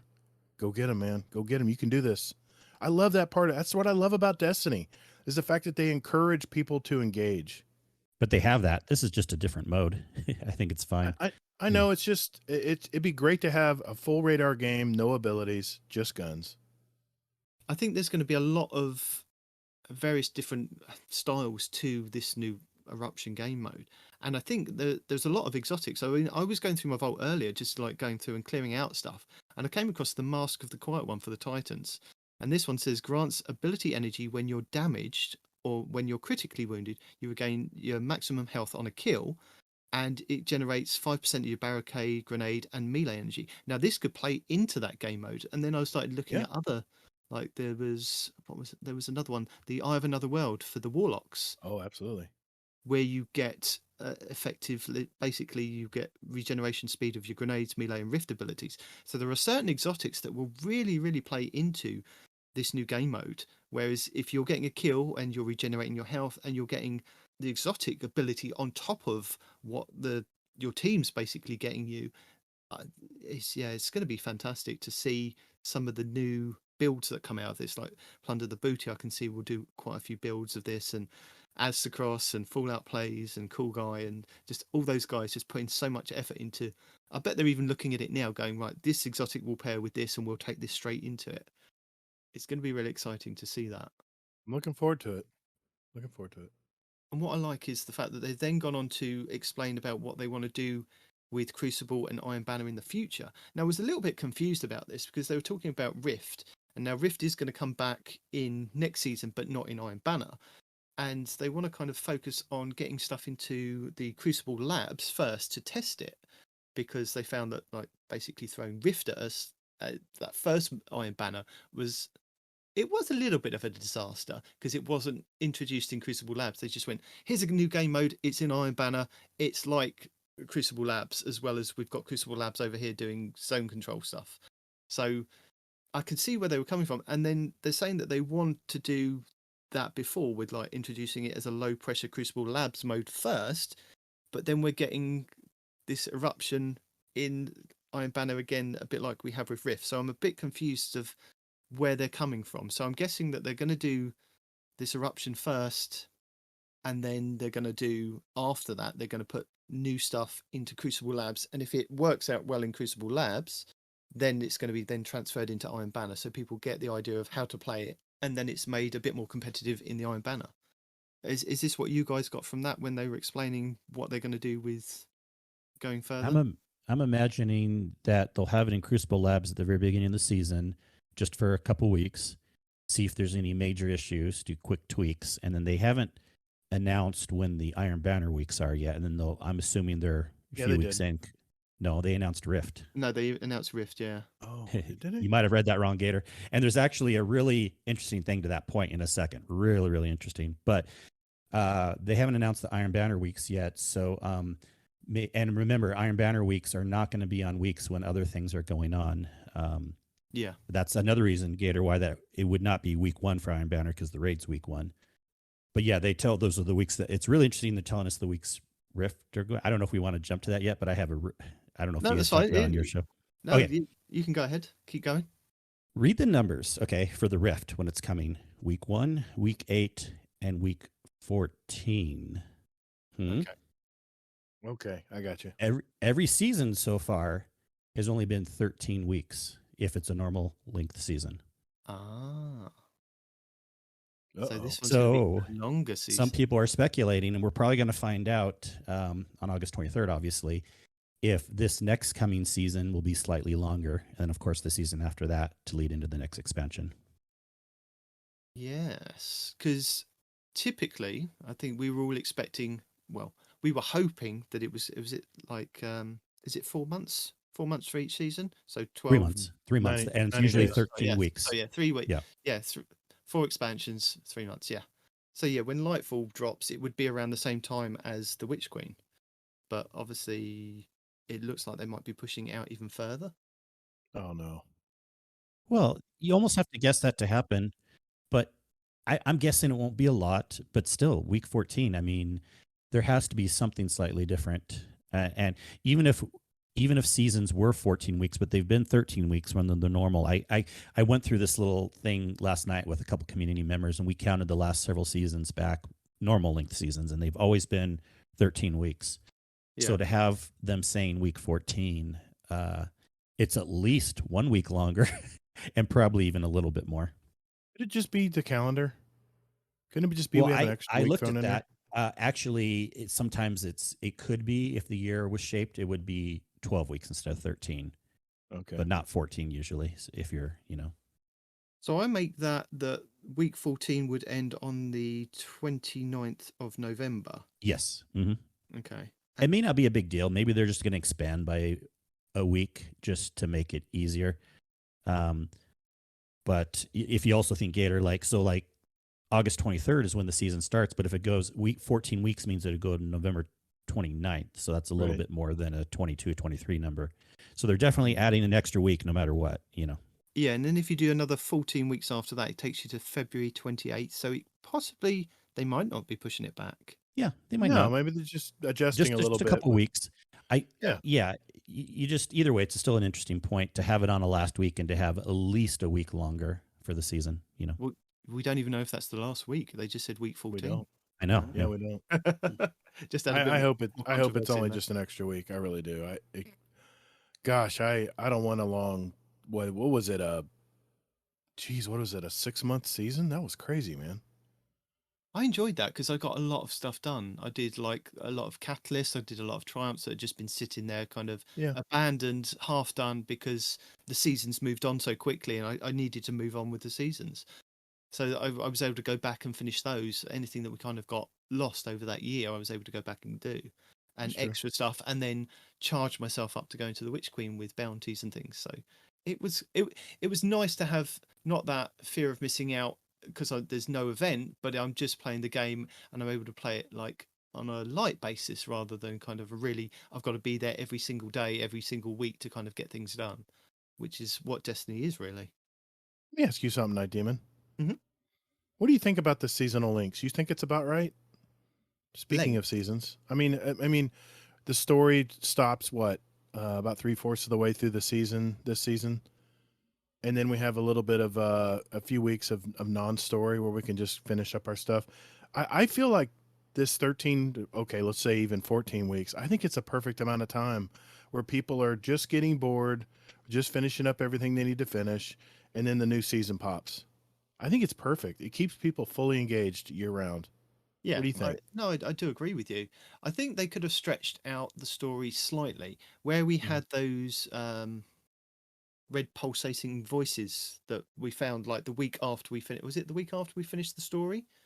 You found those memory fragments around the Leviathan. That if you went to the areas, maybe they could have dropped like maybe one for the first week and then another couple the next week, just to stretch out little story beats for like the lore people to go, oh well, this makes sense of this, and this is expanded on this, and a bit more kind of conversations going into the next season, maybe hints at the next season. I think is what they could have done. I mean, I agree that, I mean, it's pretty spaced out. They've kind of got into a run of things of you do this week, you do this week, you do this week. Like, admittedly, I would have liked more Iron Banners, but I think with their spacing this season, they couldn't have fitted them in because they had so much to kind of squeeze in. I'm a bit upset that maybe Solstice is 3 weeks. They could have put it for 4 weeks so that people got into it, especially now that they've kind of gone and done the boost for your second and third characters for the armor, like literally the last half of a week of before it finishes. I think things like that they could have, otherwise you kind of feel the pressure that if you don't do it the first week and then you've got to do it the second week, or if you've been on holiday like Peroty had, he had to kind of rush it all and get it done in that first week. Nobody has like, not normally really has like 4 weeks off in a row. You generally have like a couple of weeks, maybe 3 weeks, which would give people a decent amount of time to kind of play that game mode and enjoy that game mode rather than having to be forced to do it because they want to kind of get the triumphs and things done and get the armor. I think things like that. I enjoy the longer seasons sometimes of where they space things out. Right. I didn't ask you, Kingsley. What did you think, man? Sorry, my inner podcaster's kicking in. No, that's fine. It's difficult. I definitely like the shorter seasons because there's so many things that if you play the game a fair amount, you're done and kind of bored with the season pretty quickly. It's too long? No, I'm kind of sounding like that doesn't make sense. Like I'm fighting against myself. Like I want it to have either more content or a shorter season, but I don't think they should make it a shorter season, if that makes sense. Yeah. So, if they could stretch the story out to do like just a little bit more, because the story was great. It was 6 weeks worth of stuff, but if they could push that to like 8 or 10, I know it'd be a lot more development. And then, even though I don't like doing bounties, I would love for them to have more rewards on a season pass bar. We've had this discussion. So have like 150 ish plus or minus rewards that you can go for. Because also once you hit 100, I definitely have no reason to do anything else with XP. What annoys me after 100 is that you get the Eververse engrams, which is fine. I love getting the Eververse engrams.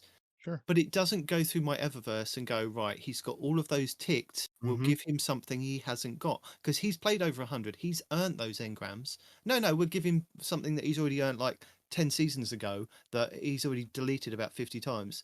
It's like, go through my collection and give me something I haven't got that is available. I do miss out on vast things. Just give me something that I haven't got, or give me a large pile of bright dust or a small pile of bright dust. If I've got everything ticked that you can possibly give me some bright dust. A small amount of bright dust is better than nothing, so that I can then purchase the stuff that I do want coming up in the Eververse calendar. I think that does annoy me.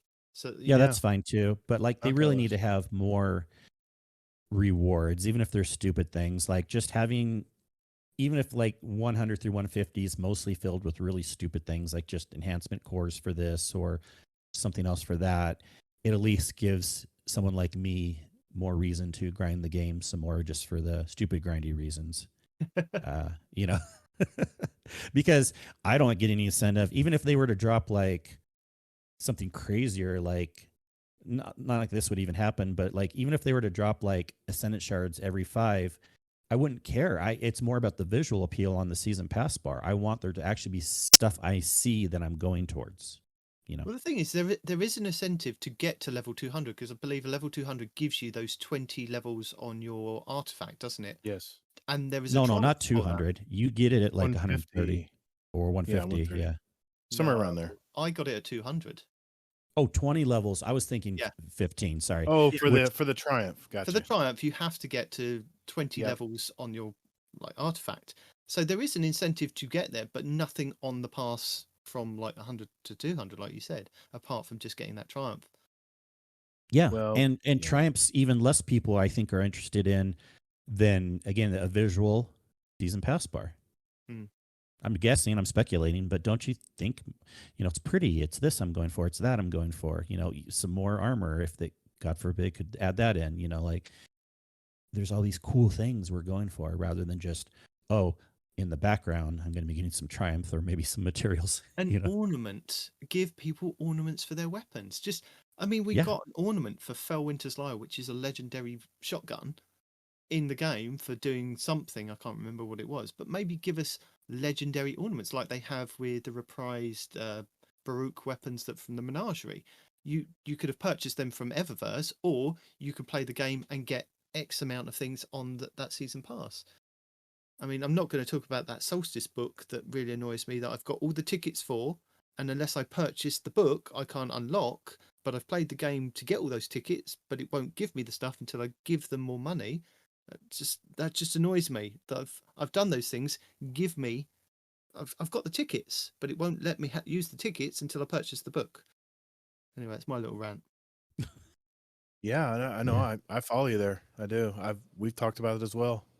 I've played your game mode. I've played it and got the tickets. And my God, is Solstice grindy this year or what? Oh my God, I gave up on my other two characters. I don't know. It didn't seem grindy for me. Well, okay. Whoa. 75 Gambit or Crucible games, Kingsley? Crucible 3 characters? Was pretty easy when it was Mayhem, or even most people don't do 3 characters. If you're taking the whole, I'm just talking about like, if you take a fair sample size of one character, I feel like on one character, it was less that I had to do this year than last year on one character. So I haven't swapped over to other characters. So if I swap from my Titan to Hunter or Warlock, is it a fresh new book then for each character? Yes, for every character. You have to redo the book. Now, granted, if you want the last week, Nitedemon, they finally saw the light the last week and said, okay, we're going to give you a little bonus on how quickly it finishes those. But you have to do the book on each character, man. That's what I'm saying. But you had to do that last year too with each character if you wanted to. But they had a speed up mechanic. Yeah. Okay, yeah, and they added that now too. But I'm just saying, to be fair, 1-to-1 character, I felt like, I don't know. And there was harder things you had to do last year too. Remember, you had to do actually like a dungeon or a Grand raid or Master. something. Yeah. So I still feel like last year was more, but that's just my. But, the But how many the waves glows of were better last year? yeah? What? The glows were better. I'm a Yeah, Titan. that I too. don't want a bird sitting on the top of my head. I know, What I are you got that talking too. It's funny. It's funny. I mean, I think my Warlock looks a lot better.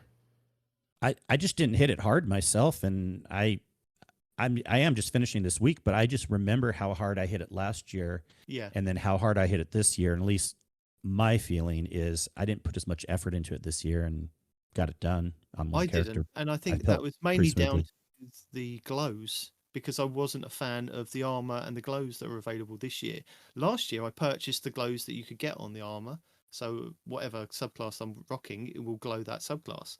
So I think it goes a long way when you give people armor that they actually like and glows that they like, that they will go and play the game mode. You know, they will go out and play a Grandmaster if they if they can. But Well, they yeah. gave us easier things to do, but they just made us do more of it. yeah, Even that, the only one that it was more, I feel like, was the Crucible Gambit. And I'll tell you, the people that stress about it worry more. I wasn't even counting. And then all of a sudden, like earlier this last week, I looked at the book and I was at 24 without even thinking about it. Wow. I'm like, oh, I'm almost there. yeah. Like I Nice. said, mayhem and momentum control really. Yes, helped Mayhem with that. made it easy. Yeah. But speaking about rewards, I mean, going back to the TWAB, they're talking about Crucible Labs. Have you guys set foot into Crucible Labs and played the zone control that they've got in there for people to test? What did they have Crucible Labs this season? Yes. No, that's my answer. Nope.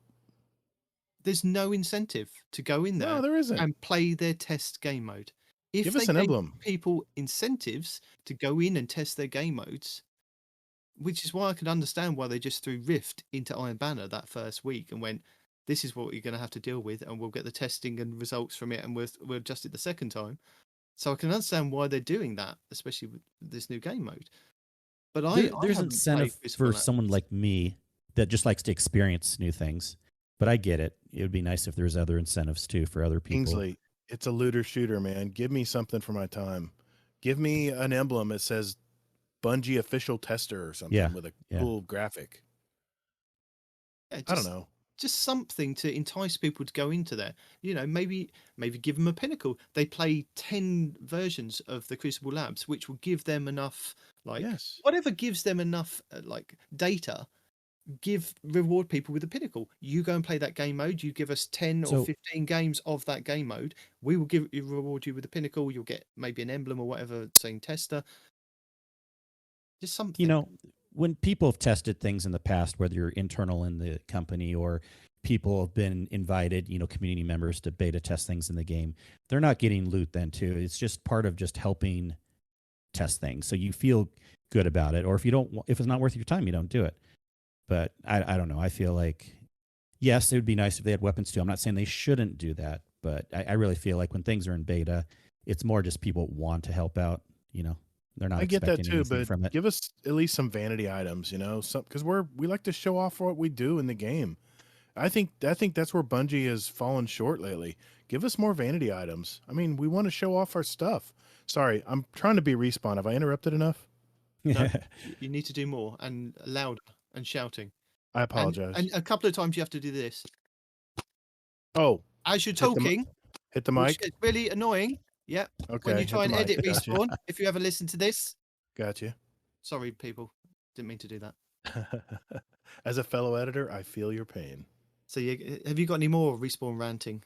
Oh, are you giving me a chance to do a Respawn rant? I want to make sure you got the TWAB done first, though, man.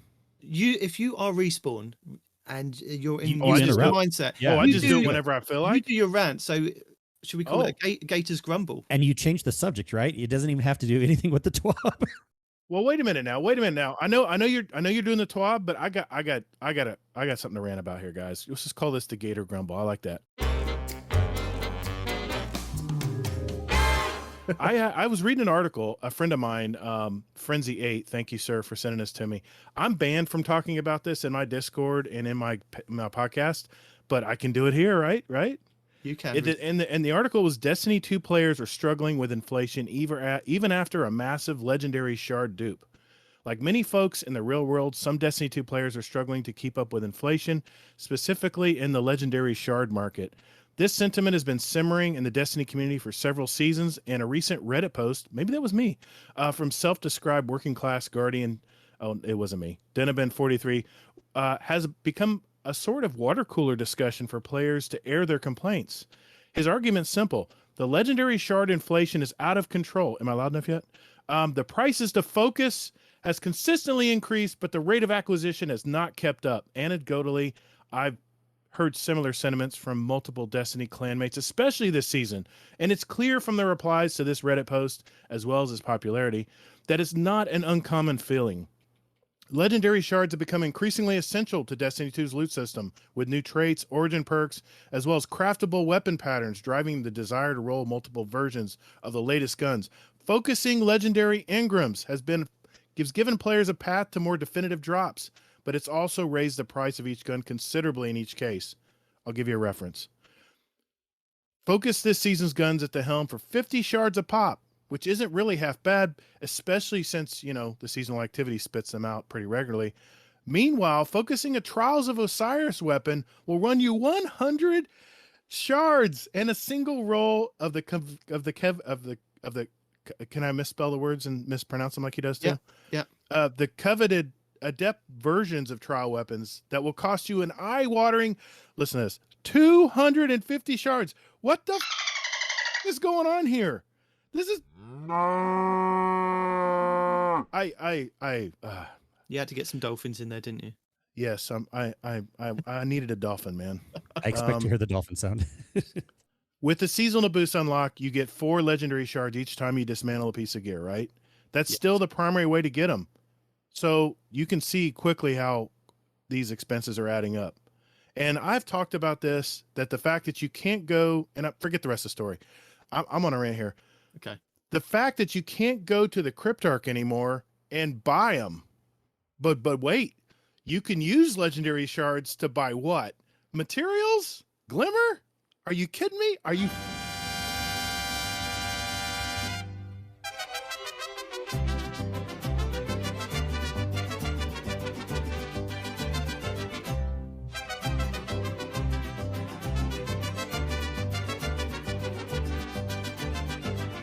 Give us a way to accumulate legendary shards.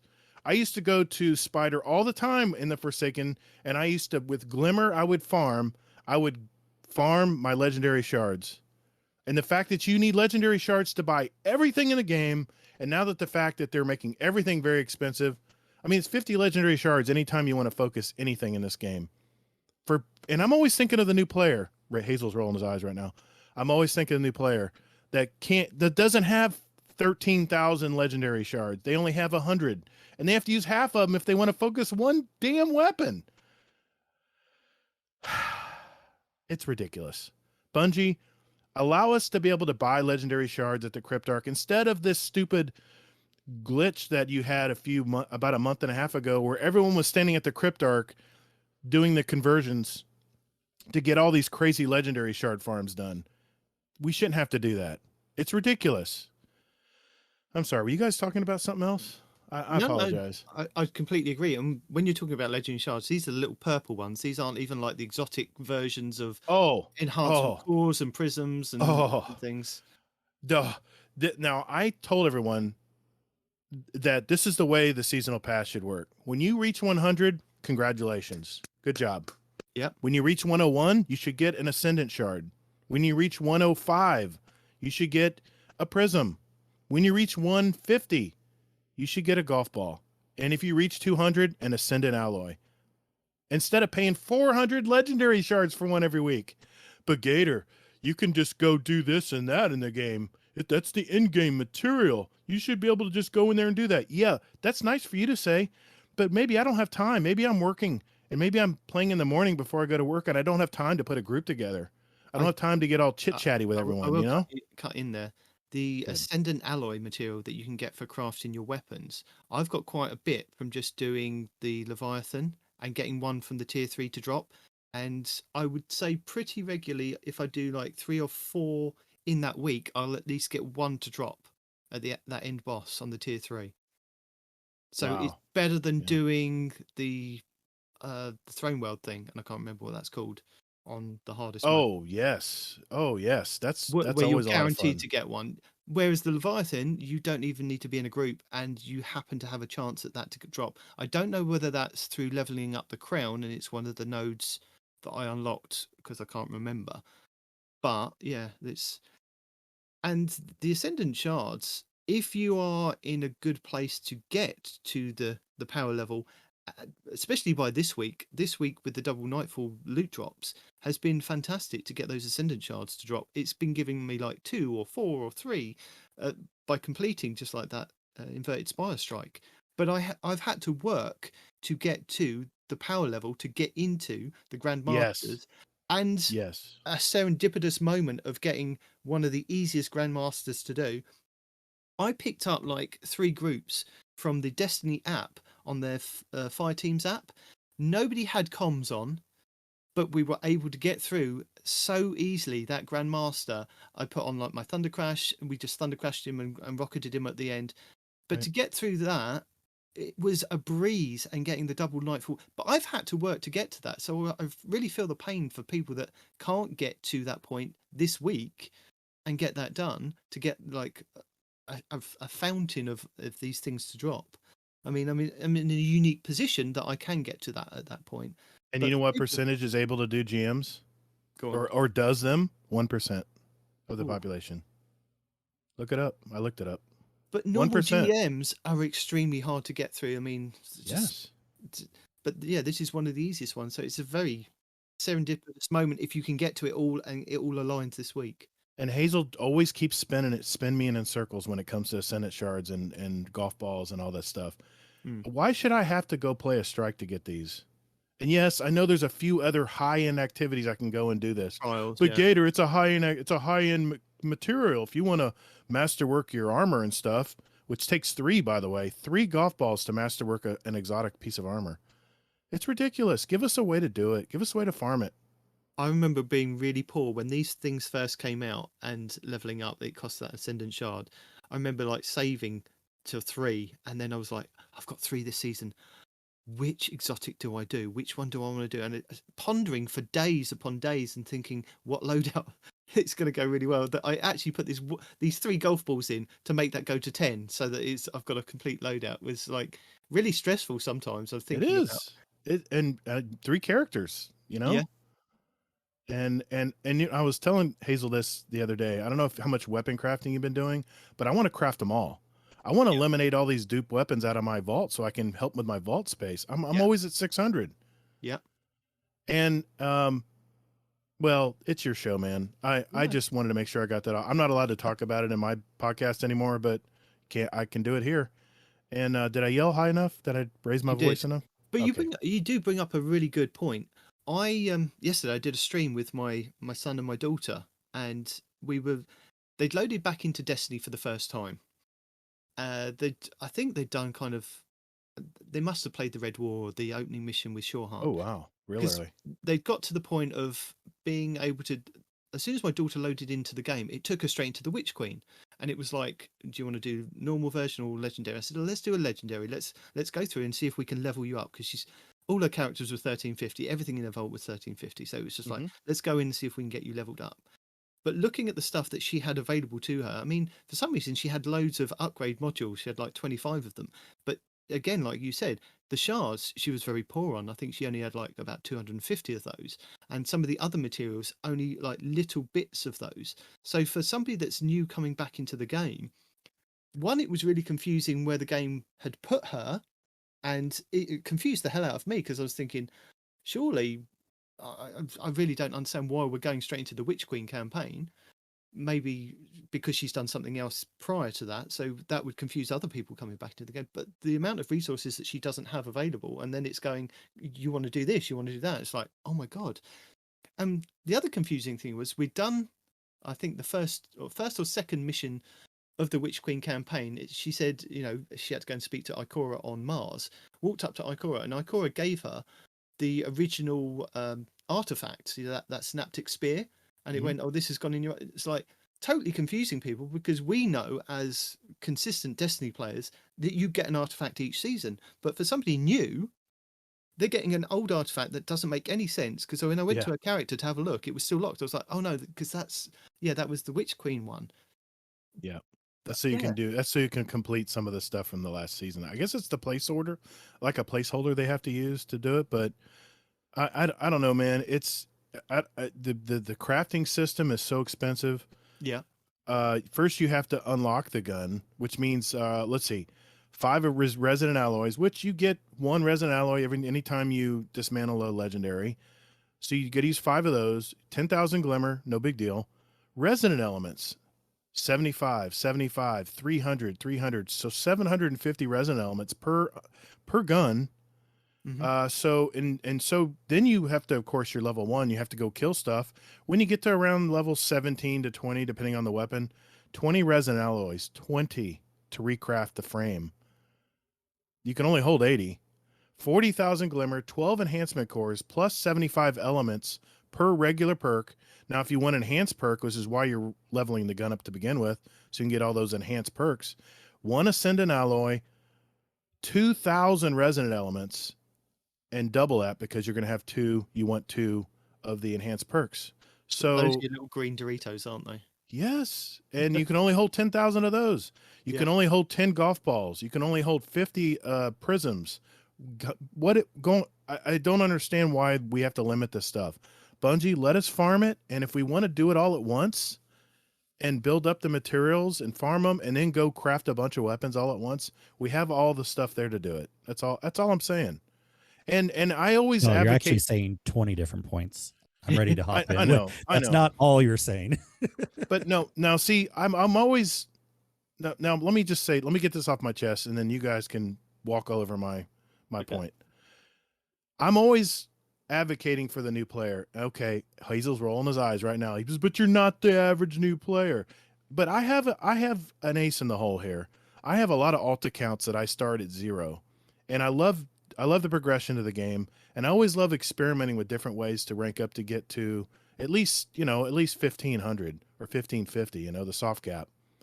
And because I do that a lot, I realize and I see a lot of the pain points that a new player is going to have when they decide to play this game. And listen, man, I just want more players to jump in here and play this. It's such an awesome game to do. So that's my approach, and everyone rolls their eyes and said, well, Gator, you're not a new player. Of course I'm not a new player. I've got 3,000 hours in this game, but I do alt accounts, and I'm able to see the pain points of early progression in this game when they just throw you at 1350 and say, go for it. When All you right, I'm done. start one of your alt accounts, does it throw you in with Shorehan, or does it throw you in with the Witch Queen campaign now? I have the option to do the new light, but the new light, I'll be honest, I don't do the new light because it's boring as hell. Yeah, you know that, yeah. It's boring as hell. I mean, if I'm the average player or a new player deciding to pick up Destiny and play it for the first time, and I have to go to Shawhan and then, oh, hey, you're a guardian. Let's go over here and kill some stuff. Hey, this is how you, I like the fact that they're walking you through how everything works and look at your menu and how this is how it works. That's you got to have that in place. But the story is so boring, man. It's so lackluster. I don't know. I think they can do it better. I think where you're talking about the materials and things, I think if you're a new player or you're a returning player and the game knows that you've been away for some time, it should give you like a bundle, like a returning player's bundle or a new player's Right. bundle, giving you upgrade modules, giving you planetary materials, giving you enough stuff to get you started. Enough stuff. I mean, it doesn't matter to us as an existing player, but coming it in, does.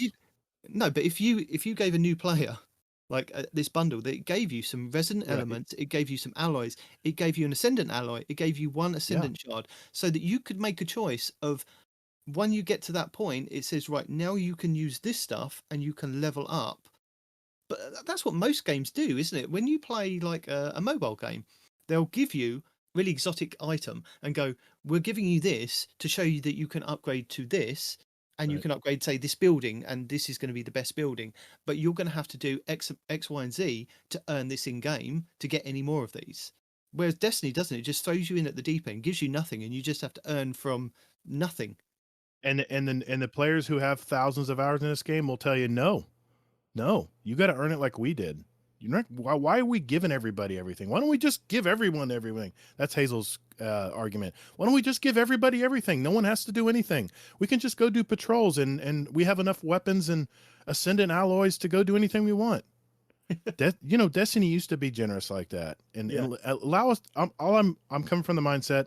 Let us farm stuff if we want to farm stuff. If we want to go do patrols for a whole week straight just to get this certain material built up, let us do it. Don't make us go play a GM that only 1% of the population plays. All right. Go ahead, Kingsley. Yeah, we'll let Kingsley jump in here, man. You can unmute me, by the way. Yeah. Oh my God, Hazel and other people that see the true big picture. I feel your pain right now. I feel your pain. So many thousands of points piled upon each other. Misdirection, not purposeful misdirection, but misdirection of like combining points together to try to make an argument that's not fair because we're not separating these things out.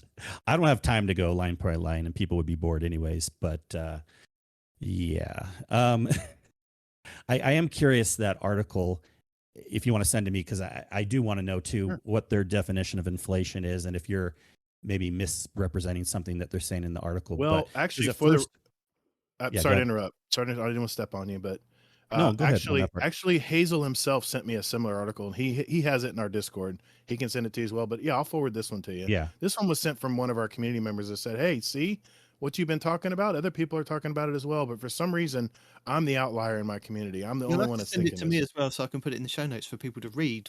Absolutely. Because at first, when you were talking about inflation and the true definition of inflation, I thought you were saying the trials things that are what 200 now used to be like 10. Are you just saying that there's more things to spend legiondary shards on these days? Is that what they mean by inflation? I mean, what they've done. That's not inflation. But anyways, yeah, I think that they've worded it. They haven't worded it correctly. What it is that there are more things now that take exotic shards. Everything takes legendary shards. Yeah, legendary shards. Sorry, takes legendary shards, and it takes a lot of legendary shards, but the game doesn't give you enough legendary shards to compensate for the amount of things that they've now added into the game that take up more and more of your legendary shards. So stuff needs to be added into the game to give you more legendary shards so that you can then go on a roll. Because I mean, if you've only got I went down to 200 legendary shards last season when I was trying to get to I was being stupid with the gunsmith trying to get to level 16 and I couldn't do it, but I was getting stuff out of my vault and using shards to get that anyway, so I went down to about 200. So if I wanted to then use my legendary shards at the trials vendor or the Iron Banner vendor to re-roll weapons to get a good roll, and I could only do maybe 2, I was then lucked out. If I got really naff rolls on those things, I'd then have to work 10 times harder to get more legendary shards. So yeah, I see where the point comes from, Gator, but yeah, it's just worded. It's on deaf ears for people who play all the time. I guarantee you, I honestly feel it going down to 200 shards last season, and without that glitch that Cheese Forever pointed out at the beginning of this season, I wouldn't be back up to 10,000. I had when I really explored doing builds, because I mean, Destiny has created these new Void 3.0 and Solar 3.0, and now Arc 3.0 will be out next season. Now, what do we have? All these different configurations we can do stuff. For each configuration, you have to reconfigure your armor setup a certain way in order for it to be catalytic, right? Which means you're going to have to build and you want to masterwork stuff because it gives +2 to all of your perks on the armor. It makes sense to do that. So because you have to do that, I had 1,500 Ascendant shards. Is that right? Ascendant core. I mean, enhancement cores. Yeah. It was half that after I just made 5 builds for my Warlock. I haven't even touched my other 2 yet. I can't imagine how anybody else can do that. I had 1,500 saved up. That is kind of end game stuff, isn't it? To create those. You are correct. Builds. So, I mean, you can get to level 9, maybe, or even level 8 on a armor piece without having to use prisms and golf balls. Yes, that's true. So you have a way of half getting there, which is quite nice, but it is really low. I mean, it costs to go from 1 energy up to 8 costs only 19 shards or something stupid like that. Right. Whereas when you're trying to re-roll the weapon, which is what Mhm. is one of the things in the game now, or even put it into crafting a weapon, it's 10 times more than that now. And 100 for you're not even yeah. guaranteed to get the best roll of that weapon. No, you're just getting a shot at rolling it. Slot Okay, machines. you guys keep repeating the points again. Sorry, Kingsley. I just had a simple Kingsley's an question. L right now. Kingsley's I Sorry. just an had a L. simple question. Sorry, Kingsley. So the only there's two types of players that are complaining about not being able to do everything at once. I mean, just because there's more things to spend legendary shards on doesn't mean you should do it all at once. You go to a buffet, you can't eat everything all at once, nor should you eat everything at the buffet in one sitting. You want to buy stuff on the Bungie Bright Dust store, or you're in silver, doesn't mean you should buy everything. You pick and choose slowly over time. So the two types of players that are complaining about this is either the players have been playing for a long time and want to do everything all at once, or the new players, which the true new player isn't aware of everything that can be done right away. So my opinion is most of them don't care at first. But there may be the newish player that does see everything right away and they want to do everything all at once too. And we have to be patient. There's no reason we should expect to like do all of this all at once. I've done alt accounts too, Gator. And so I have Tell Hazel. a unique experience also. It was in D1 mostly, Okay. a little bit in D2. But when I was a new player, I didn't care about knowing everything at the beginning, and I couldn't do everything all at once. And then so when I played my alt account the second time through, I was more anxious. I'm like, okay, I've done this before. I want to get leveled up quicker. I want to get all these materials quicker. So it's not really a true new player experience because no one can block out of their brain That's the true. experience of knowing what you want. So you want to get it quicker, and you know what there is. The true new player doesn't know everything in the game yet. I follow you. Okay. Legendary shards. I don't hear that many people complaining about it. The things that people are complaining about is, yes, umbral energy. That stuff is expensive. Everyone can kind of agree on that. Yes. There are certain things that are expensive and they should tweak, but let's not combine all these things together. Let's look at them fairly one by one. I'm not really hearing from a lot of people legendary shards. So this is like the first time I've seen an article. There's two articles actually already. Yeah, I really just don't Probably think it's a common, a big thing. And then to separate some other points, the new player experience can be, or the person coming back can be confusing. To me, that's a totally separate thing. Yes, Bungie should work on ways to make things easier for the new player or the person returning back. Say like, okay, there's a lot to do in the game, but ignore all these things over here. Just focus on these things first. But it doesn't necessarily mean the economy is in the pots. It's like when you said you started an alt account, so you knew the stuff was there, but you just couldn't attain it. The thing is, and you want to attain it because you've gone through that experience before. Yeah, that's the thing with the returning players. Like my kids, they knew that they could do stuff, but they didn't have the stuff that they could have previously, and it was really hard to kind of. The game even like after you've done like the first couple of the missions of the Witch Queen, it still didn't open up the full game. There was still stuff that really just confused me. Just the strikes were there, but they couldn't get any rewards from them. They couldn't get like a pinnacle reward from it. The Crucible was there, but you couldn't get like a powerful pinnacle from that. There were other. So you're talking about the confusing part now. Yeah, Yeah, of course. Things can always be better guidance on what you need to do. Yeah, and Bungie has already stated that they're moving on. They've kind of given up on the new player experience. That they've got something in the works for the next expansion coming out. They've got something they're working on. At least Not they've the said next this expansion, after the next one. So after the still whole saga, over 2 years away. Yeah. Now, this is going to be a shameless plug, Nitedemon, and you can edit this out, man, if you want. Incoming shameless plug. But I've kind of seen the light.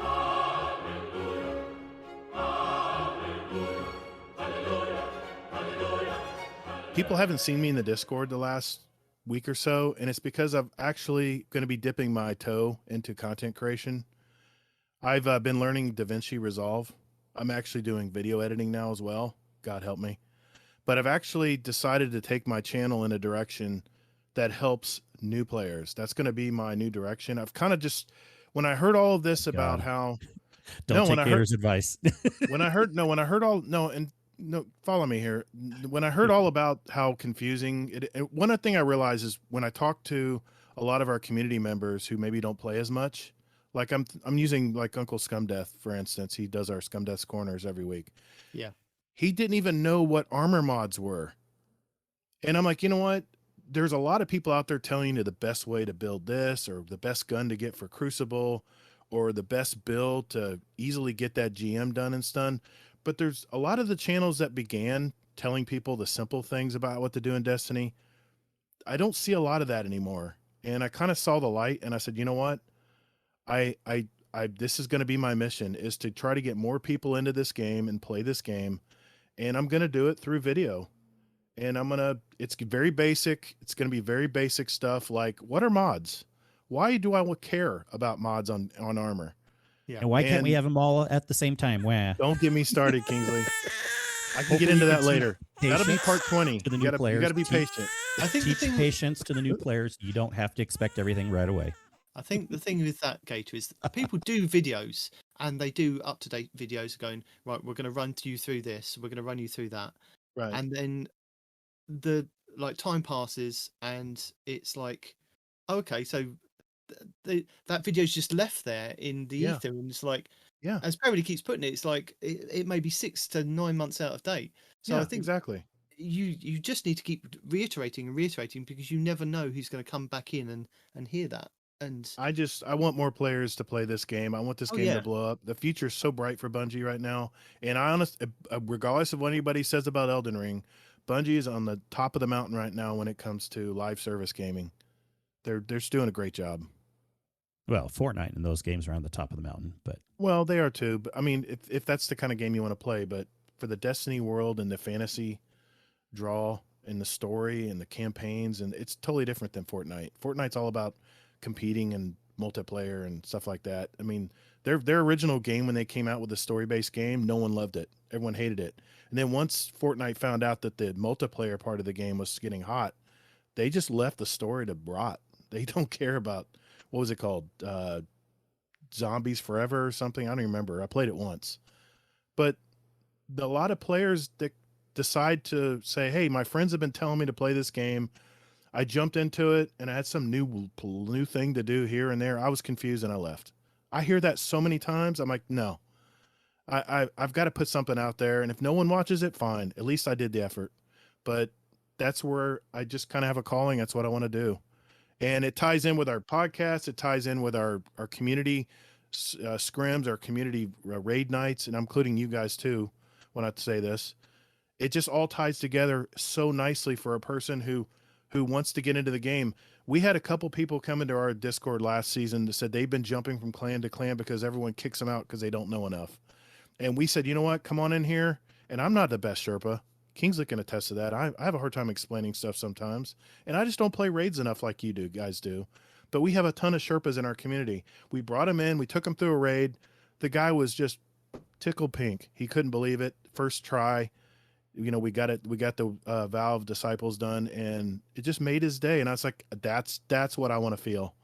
I want to get another person interested in playing this game that way. No, to be fair, I think that is cool. I mean, yeah, there have been videos of that, but yeah, they get outdated quickly. So that more power to you to doing that. I think that's awesome, Gator. Just teach patience also. It's a passion project of mine right now. So we'll see how it turns out. And don't laugh, Nitedemon, but I call it the trident. You know, like Poseidon has the trident. The first part is the beginner videos. The second part is getting to listen to our podcast. The third part is actually seeing us in action playing with our community, and those are going to be the live streams. It's a perfect. It just hit me all of a sudden. It's just like an epiphany. I said, "This is perfect. It all works together so well." Sorry, I know it's a shameless plug, but we're on this subject, so. But that was the confusing thing for me as an experienced Destiny player. Where do I take these returning players? How do I guide them? Because there's nothing on their screens telling them. I mean, there's like a couple of things that say you can go and do this, you can go and do this. They're left in the wind. Concrete. They're left in the wind. Yeah, go do that.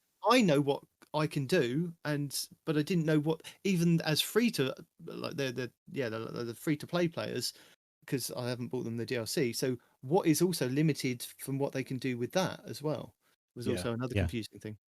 And this isn't just Destiny. I see this in other games too, where you Yeah. step away from the game for a while and they add so many things, like even Horizon Zero Dawn or something like that, and you come back and it takes you a while. I think there's different ways you can do it. I think the worst idea, but some people will do this, they'll just try to chip away at a little bit and they'll get frustrated and leave. I'm like, well, you didn't really try. There's other tacks. You could just start looking at all the flashing things on your screen and start slowly chipping away. And within a week or two, you'll start getting a feel for what you need to do. Or the best play is look up articles, videos, podcasts, things like that, and you can get guidance that way. Obviously, all of us in our communities, we love holding someone's hand through this is what you can do in the game. And you're the best at it, Kingsley. You're very patient with people. You're very soft, like you are now. You don't get emotional. I'm the opposite, by the way. I get emotional. Yes, that's the thing. Yeah, Kingsley's got I'm logical about it. Calm down, I'm fair about it. I like fairness is my biggest motto in life. That's why you and Hazel both are such good Sherpas, because you're able to keep your cool, not get overly excited, and it works out. We've been joined by a Wild Respawn again. Wild Respawn, are you there? Respawn, I hope you were proud of me, man. I did a gator growl. It's not I can never do I can never do a Respawn's rant, but I did my best. I did a gator growl. Is that what it's called? Gator growl that we decided on? Grumble. Maybe, yeah. Trademark that quickly. Gator Grumble, Get the domain. It's already taken. Believe me, it's something the University of Florida Gators do called the gator growl. Sorry. So I don't know what our plan is for the rest of the show. I have in 10 minutes, I should leave because of another commitment. But sorry, I will take you in a different direction. No, this is great, and it's my fault. Something got scheduled. This is fun discussions. I don't want to go, but just some things that came up. So Yeah, get out of here. Nobody needs you anyway. Yeah. Don't be harsh. Yeah, whatever, man. Doesn't affect Don't me. be harsh. Do you know me? Who are you again? It's not harsh if I don't take it that way. I just ignore the statement. So we kind of covered what's happening. Rift won't be coming back to Iron Banner next season, but it doesn't mean it's out of the game. It's going to be, what did you say? It was weeks 1, 8, and 14. 14. And as well as private matches next season. But they have adjusted it even further, haven't they? With what they found out with testing it in Iron Banner, as they put it. So the number of matches that went fully to time dropped by 10% in that second week, and they went from having no mercy criteria to 1 to 3 matches ending mercy at 3 or 4 or 4 to 1. So that was that second week that we kind of tested out. That was a lot better than the first week in Iron Banner. Private matches are going to be available wherever, and you can play any map that you want, even if it's unbalanced or asymmetrical. Alongside the more standard overtime rules, we also expect multi-spark to return in future seasons. AFK protection has been updated to utilise risk-specific events. And later in the season, they will fix a bug that didn't allow you to always immediately dunk the spark if you picked it up too close to the rift. So that still exists until they tell you it doesn't exist. And then for the future seasons, so not next season when it comes in weeks 1, 8 and 14, they're going to explore maybe a 3v3 rift. Also the use of smaller maps like Wormhaven, and may also allow us to use slightly asymmetrical maps like Burnout. And they're going to fix scenarios where one team can play keep away with the spark longer than intended, and they're lessening the black screen time after scoring, and further measures to discourage overt kill farming, sorry. And then we move on to new exotic weapon ornaments, and we get to vote. Which one of these 3 tickles your fancy? We have the Arbalist, the Sweet Business, or the Rat King. So which one kind of tickles your fancy, guys? Voting for what? What about them? A weapon ornament. A new weapon ornament. You get to vote which weapon, and then they'll Nobody take... uses the Rat King, so that's pointless. Sweet Business is a joke that a lot of people use that. What was the third option? Arbalest? That's probably going to be the one to get the ornament. You pick the weapon. They have hand-picked a designer who will then take whichever one you've chosen and design a specific ornament for that weapon.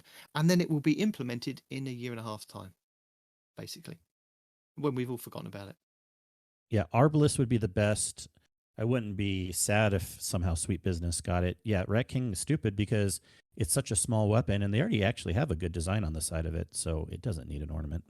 They have several ornaments for Rat King too. Yeah, they do anyways. Yeah. They do for Sweet Business. Sweet Business has got about 4. That's yeah. I've got all the ornaments for that too. Yep, So we're all leaning towards Arbalest, are we? I think so. Sure. It's the only one that I mean, makes that's what I'll sense because it's the only one that people really use. You know? Yeah. It probably will be the So- one that gets voted for. Yeah, I mean, why vote for a Rat King if nobody's going to use it, right? It may be meta next season. That's why. So, as I said, once that specific exotic has been selected, they will be working with a chosen community artist as we help them create 3 different weapon ornament concepts.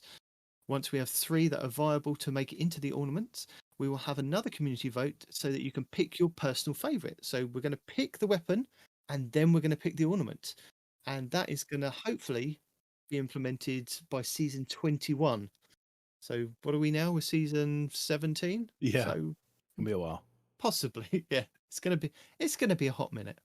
They've already picked their community artists, so no point in hassling them.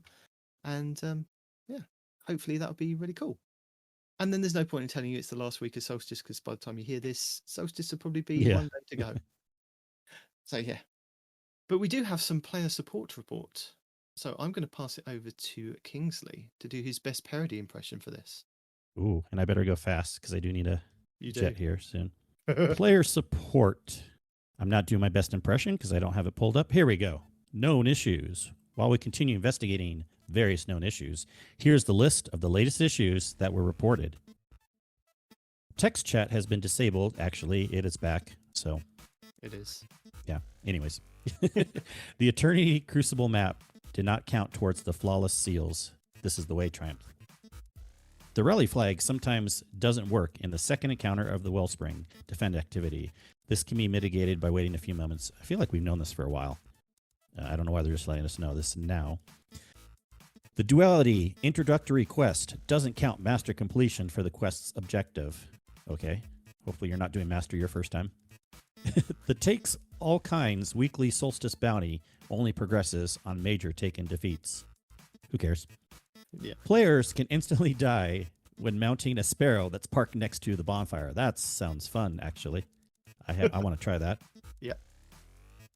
Players can sometimes die when transporting to the Nightmare Realm in the Duality Dungeon.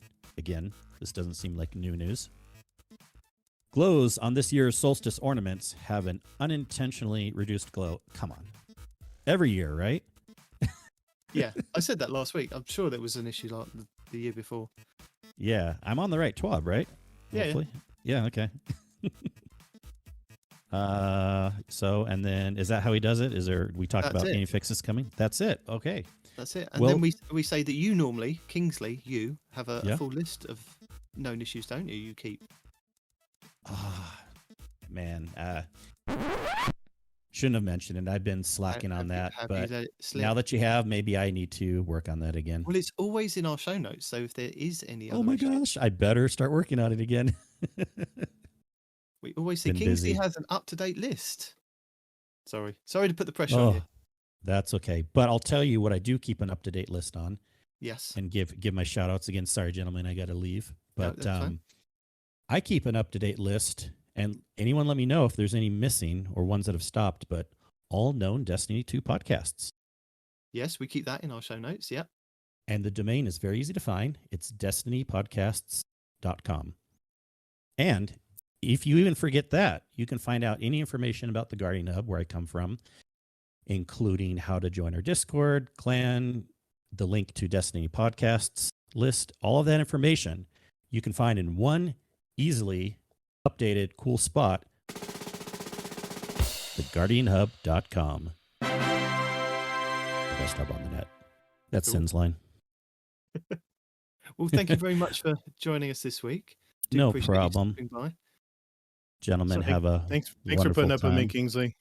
Oh no, it's great. I love the conversation.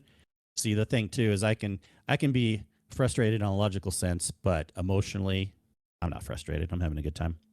So, I'll see you in the raid all right, see you guys. later. See you later. Bye. Thank you. Bye.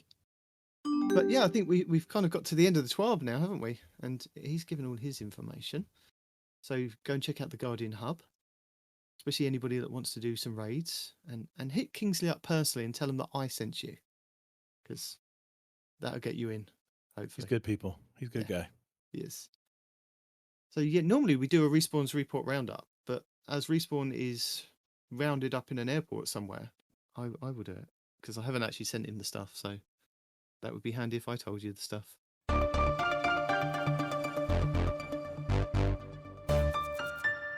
In Respawn's report roundup this week, we only have a couple of issues for you. So due to certain Solstice event items not appearing for Bright Dust during the event, these items will be appearing next week.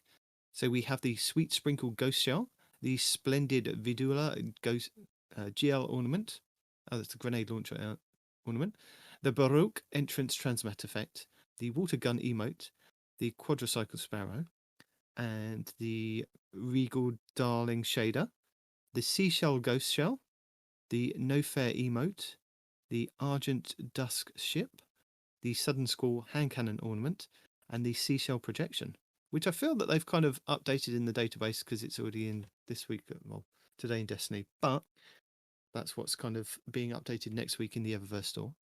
And as Kingsley said, they have updated an issue that has... the issue has been resolved for text chat and has been re-enabled on all platforms. So if you encounter more issues, please go to the help forum and bungie.net and tell them that you've still got issues. So this was the text chat that was basically crashing people's games last week. I vaguely remember this kind of coming up at the same time that we were doing the raid, and people were like, please, let's have that all turned off so that nobody gets crashed. But I think Bungie automatically turned it off their end, which was quite nice. Yeah, it was a big problem in the community. I think those are your only two Respawn's reports for this week. Thanks, Respawn. That's okay. But I was going to ask you guys, and I know Kingsley can't because he's not here. Damn it, it's so hard to take this phone off mute, but What? I was trying to say anytime, dude. Oh my God. In that case. So, oh, jeez. So, yeah, Gato, I was going to ask you and Kingsley, but as he's not here now, is there anybody that you would recommend following in the Destiny community for kind of builds or guides and things like that? Because I know I kind of do like a quick go through of the YouTubes this normally, but I thought this week I kind of asked you guys, is there any people that you kind of follow that you could recommend to other people out there that I can put in the show notes this week? Yeah, there's a smaller YouTuber out there who's up and coming, makes really good build videos and a little amongst other things in his channel, and that's Mantix. Okay. I believe he was part of another Destiny podcast. I believe I don't know if he still is or not, but I really like his videos. They're well thought out, well scripted, and they're very informational. So Mantix, I think Hazel's a fan of him too. I think he's the one that turned me on to him. If you want quick like what mods are available in the tower, Bassify. He's an Englishman that puts out like little 1-minute videos on YouTube. I think it's Bassify. Okay.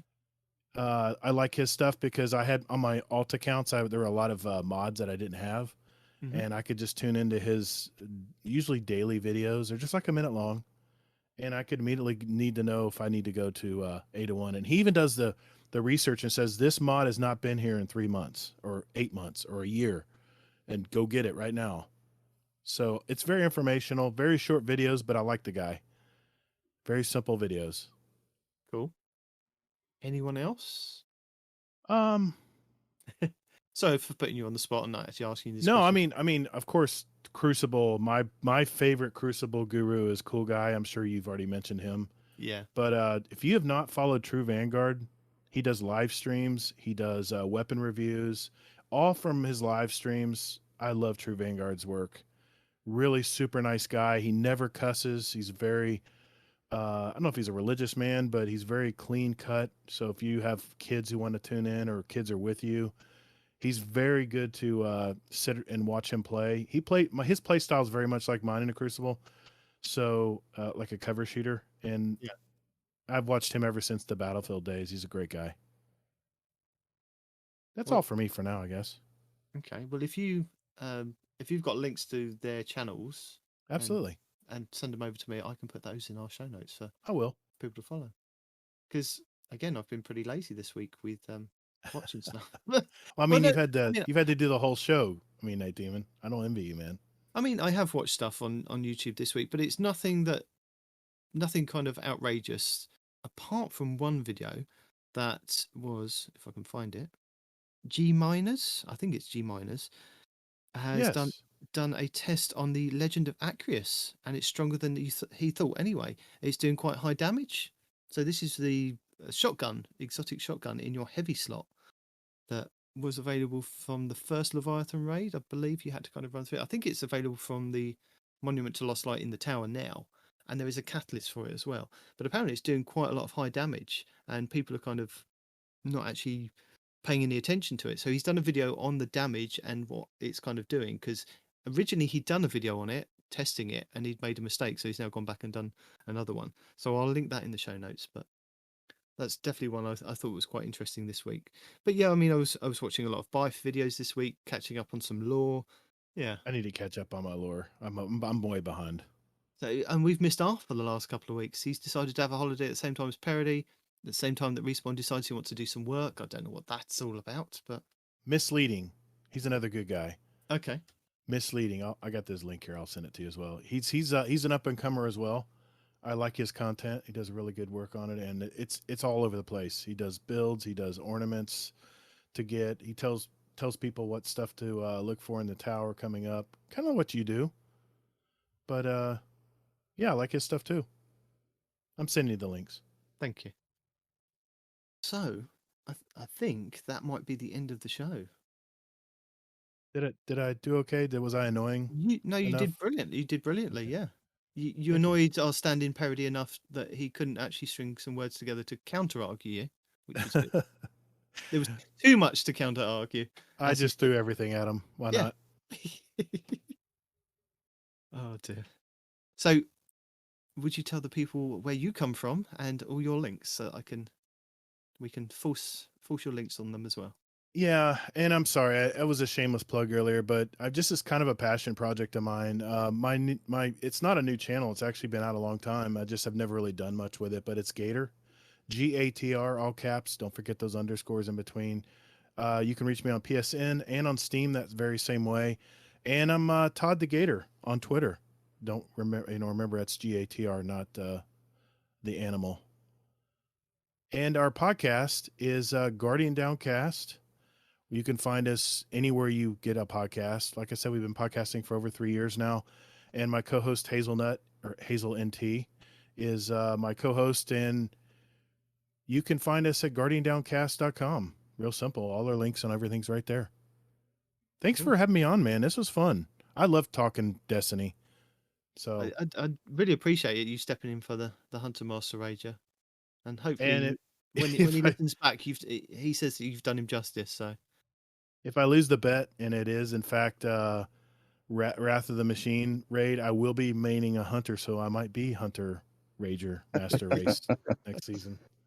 You'll only be a member. You won't be the leader. my co-host didn't want to take a third bet, Gator. He couldn't face being away from his hunters and again for another season. No, I told him I'd take the bet. I just said I'm not going to have any kind of stakes where I have to play a Titan. You want to do other things? You want to bet silver? You want to bet whatever? Fine. No, it's No it's more the than highest you're forced to stakes. play a certain class. It's the No, highest sir. stakes only. No, sir. Oh dear. God, this is a big airport. Hopefully I did you proud tonight, Respawn. I tried my best, I'm man. going to have to listen to the show, man. From what I hear, you gave it to the man, so I'm looking forward to listening. I threw a couple dolphins in there too. Sorry, Nitedemon, for editing that. That's all right. So, thank you for joining us this week. Your Titan is Nitedemon. Your holidaying Titan is still Peroty. Your Hunter Master Rager on a plane somewhere or in a airport somewhere is On my way to you. On my way to me. You're coming to me. Okay. Yeah. Oh, okay. Is Mr. No One's Respawn Zero Life. Your Law Scribe, who has also decided to take a holiday as well, is Mr. Not Arf. Your stand-ins for this week are the Warlocks, Gator and KingsleyMac from Guardian Hub and Guardian Down. You can email our show at twotitansandahunter@hotmail.com. You can contact us on Twitter at twotitans_hunter. We are on Instagram, Facebook, YouTube, and TikTok, as Respawn found out last week. You can find all your Cancel favorite it. Guardians. Downvote it. Don't nobody join this TikTok. No, that thing has to go down in flames. Don't do it, guys. Don't do You it. can find all your favorite Guardians and not so favorite Guardians, not in an airport, but playing the game. And you can listen to all our shows, Guardian Hub, Guardian Down, Two Titans, on Apple Podcasts, Google Play, Spotify, and everywhere fine podcasts are sold. Watch the show on YouTube, where I will give you original gameplay. It's none of this taken from a stream. I thought you were just gonna talk people to sleep on your channel. Oh my God. So thank you again, Gator, for joining us, and thank you again, Kingsley, for stepping into Peroty's very large shoes. Absolutely, man. You guys Anytime. take care. Thank you very much. Goodbye. Deuces. Later, Guardian. Two Titans and a Hunter, a Destiny 2 podcast.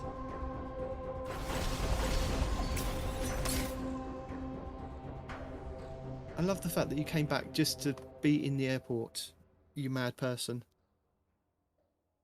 That's nuts, man. That's Yeah, dedication. well, if I could have gotten out earlier, I would. Oh dear.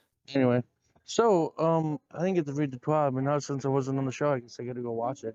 Something Yeah. about a new game mode, and Yeah, you won't need to know about that, don't worry. it's a PvP thing. Yeah, Yes. it's PvP. It Ah. doesn't matter to you. Fair enough. All right. Well, I'm gonna pass out now.